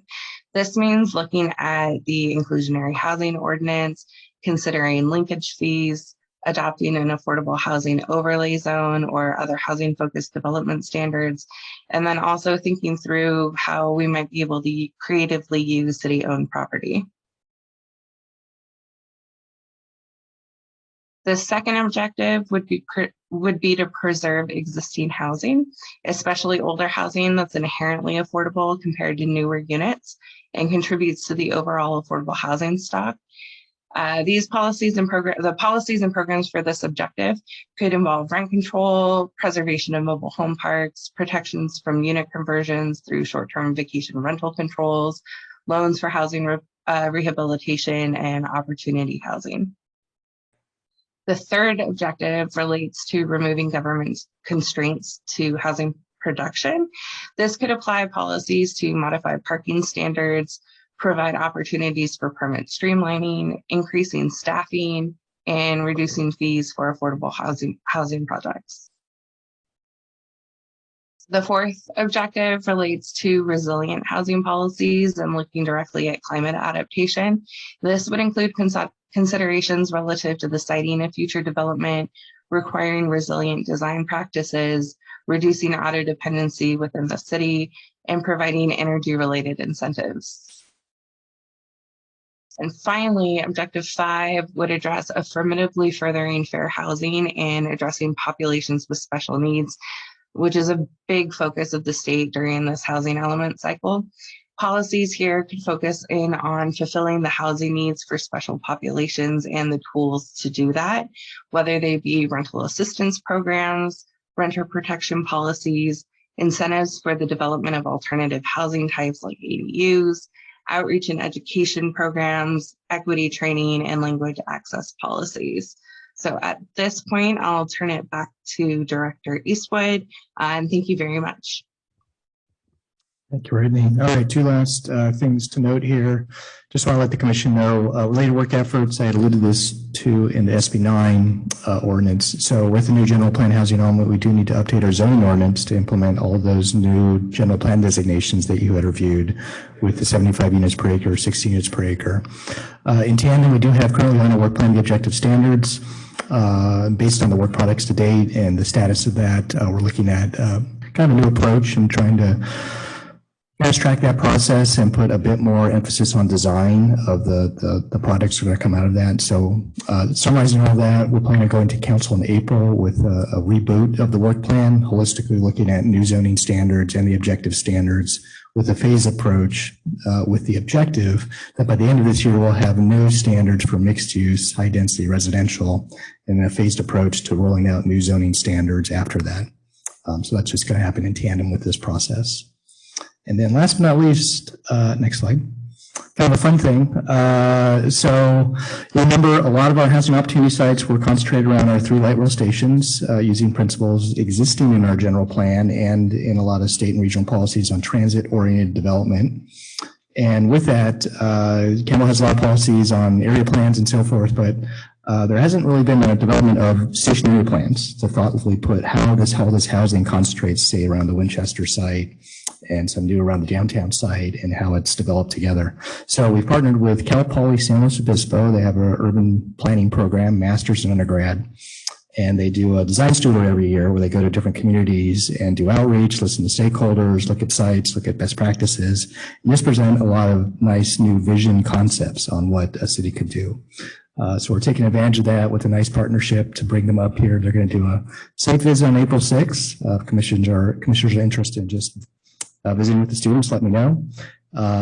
Visit the site, go to some other best case studies in the Bay Area of who's done it right for stationary planning, go off, do a lot of work on some vision concepts, and then we are planning on scheduling a special meeting with you at the end of May where they can present all this.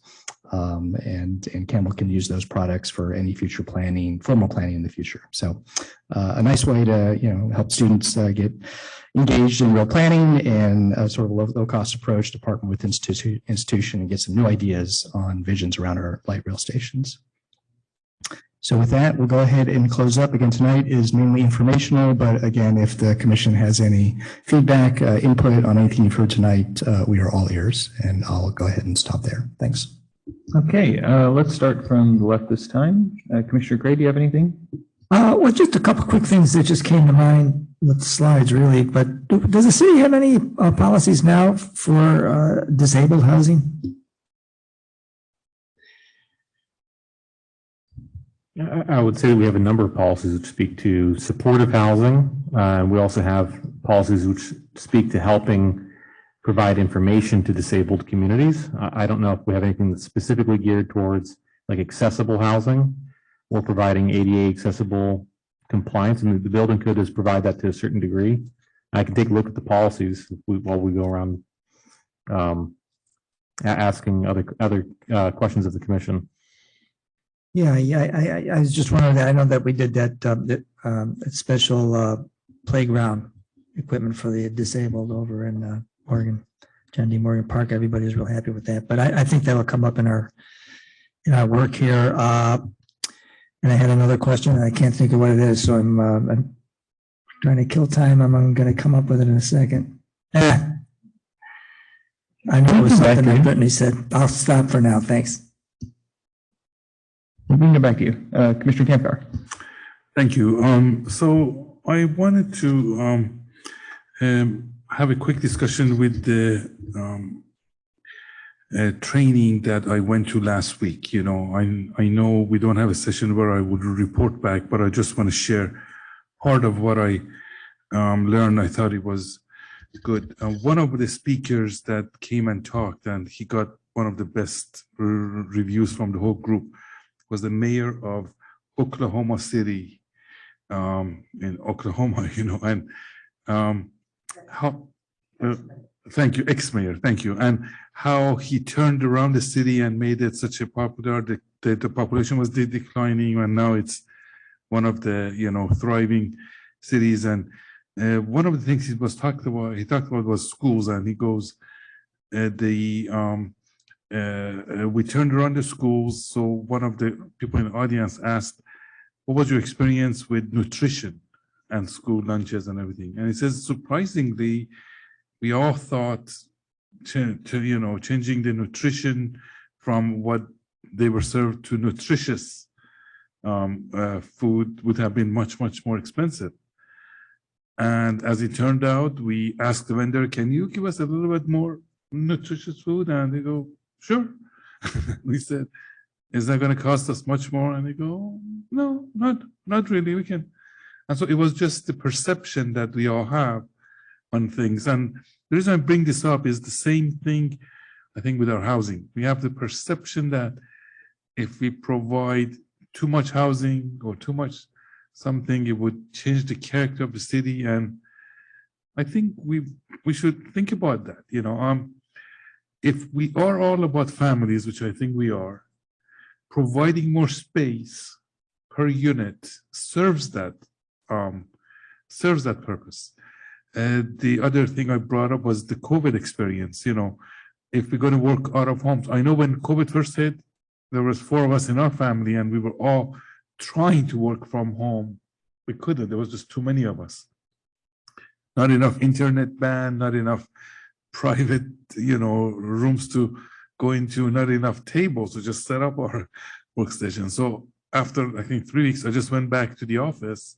But because there wasn't too many other people in the office, it was a safe environment. But and this is probably not going to be the last pandemic we have to go through, but just the experience that it taught us. And I hope that now that we're working on housing and general plan, and we take the heed advice from this experience and incorporate it. Bigger spaces, I think, helps the character of our cities, rather than hurt it. So that's just my 2 cents worth. Thank you. Thank you for sharing that. Commissioner Ostrowski. I have a question on one of the slides about the San Tomas area. What was the change there that was made?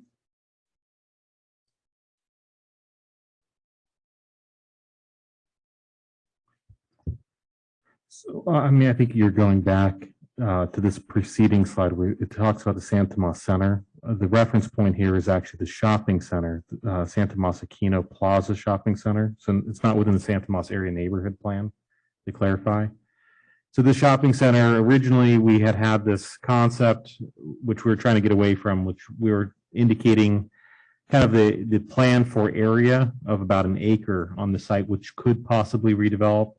There's feedback that that particular acre, both from the planning commission, even the council at certain points, didn't maybe make sense where we're kind of indicating it.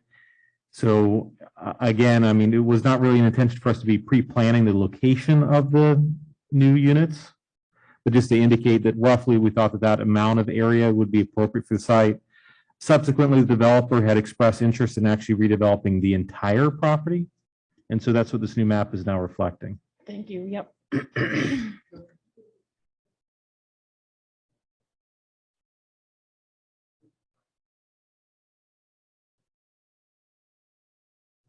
And that's additional on top of what?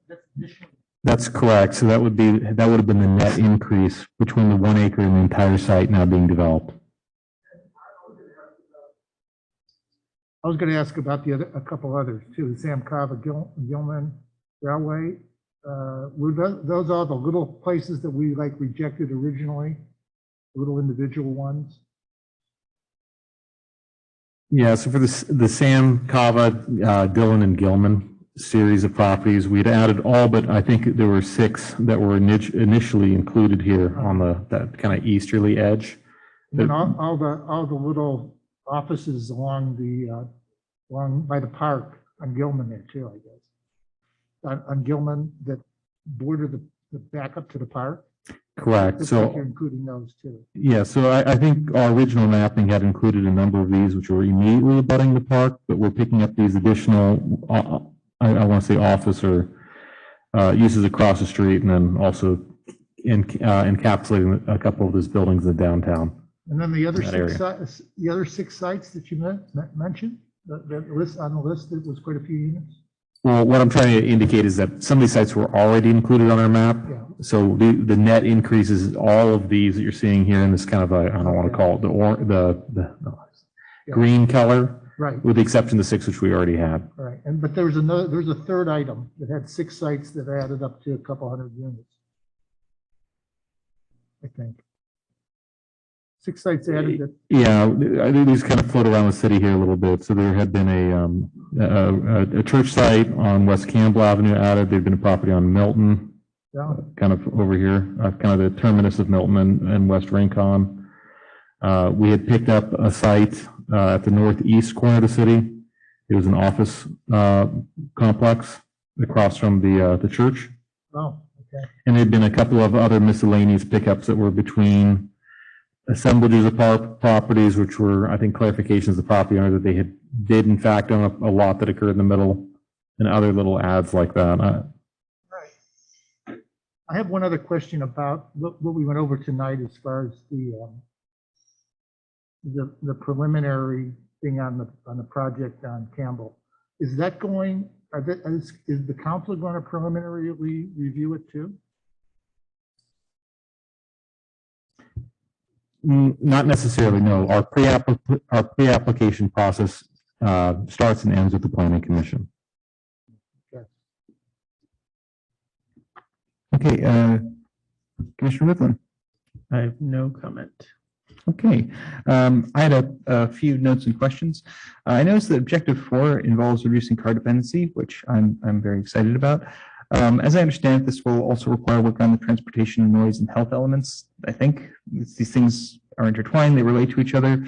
To what extent can we touch that sort of thing? Like if we want to reduce car usage, for example, having safer bike routes through the city seems like it's important so that you don't either have to be one of those high school kids who does wheelies down Campbell Avenue with no regard for life or limb or ride on the sidewalk? Like, to what extent can we work with those other elements? And this is, just to clarify, Vice Chair Buckbinder, to what extent at this point in the process and the commission weigh in on sort of new policies that address this in the general plan? Is that the question? Yes. Like, I think to address that aspect of housing, we're going to have to take a more holistic view of things. Yeah, I can think for the most part, our intent was to settle most of what was proposed in the general plan back in September. You remember you reviewed that and it gone to council, and the intent was to have a lot of those issues settled and then focus on the housing element. There's two areas in mind that I know will come back. One is, as mentioned by the staff, we're going into the EIR component. EIRs typically will identify potentially significant impacts. Wouldn't be completely surprising. Again, I don't know if there's significant impacts in, say, areas like vehicle miles traveled or greenhouse gas emissions. And to the extent that there might be mitigation programs and policies that address that speak specifically to what you're speaking of more bike lanes, getting people out of cars that can come out of that as policies, that's one opportunity. And then two, I'll say, we've been having internal discussions in Campbell's executive team with our service providers on making sure the general plan is well prepared with policies and services ahead, anticipating the growth that will come out of the housing element. We had a general plan, as you remember, that had some changes, but not a lot of projections for growth. This was the 5-year envisioned general plan update. We paired that with a housing element that at this point is projecting up to 6,000 units, which at an average of 3 persons per household can be up to 18,000 more people in Campbell. So we want to make sure if this is all in tandem moving together, we'll probably bring back from our service providers and those in Campbell like fire, police, parks, and so forth, some new policies that make sure that as growth happens in Campbell, the services are provided to accommodate that growth. So those two discussions will come back at some point this year, and I'd say those are probably the opportunities to weigh in. Okay, are those coming back to the Planning Commission, or is that just coming to City Council? Yeah, I'd say they would. Yeah, at minimum, in the final hearings, you'll be adopting the general plan housing element with policies and mitigation measures. I anticipate even before those final hearings, details to follow, that there'll be some opportunities to weigh in on that. So to answer your question, yes, they would come back to the commission. Okay. Okay, and so I just had some notes about, like, can we set a goal to have the rent to income ratio fall to something reasonable, or to have a lower proportion of residents' rent burden? I assume this is somewhat more in the weeds. I guess my main question is, are we ahead of other cities? Like, I've been trying to keep tabs on other cities in ABAG, and I think a lot of them haven't even locked in their site inventories yet. So good for us, I think. Yeah, I'd just say anecdotally, Steve has been tracking this. Campbell is actually ahead of most cities. I think that's probably the most judicious and broad way to answer that question in our observation. That's very exciting. And great job, seriously. Looking forward a bit, I know that almost none of SCAG, the Los Angeles area, is in compliance. What are we doing to mitigate that risk, especially because from what I can tell, the cities that have been rejected for AFFH reasons, which haven't been really clearly specified by HCD yet. So like, are we worried about that? Are we doing something to mitigate that risk? Yeah, we've both M Group and Campbell's part of a plan collaborative that includes all 15 cities and a housing consultant that advises all of us. Both of those consultants have been trying to forensically unpack all of the HCD comments to the Los Angeles jurisdictions and advantages were behind that and decipher exactly where are the deficiencies in those housing elements. You are correct. Generally, it has been about AFFH. And again, it's an ongoing process of us trying to understand where are the weak spots in those housing elements and shore up what we're doing in our housing element. That is really, really good news. Did you have something to add? Sung Kwon, Principal Planner from M Group. So we're managing a few different housing elements across the Bay Area, Calistoga, Menlo Park, and Campbell. And we've had conversations with HCD about some of these things, particularly with AFFH. AFFH is very broad this cycle.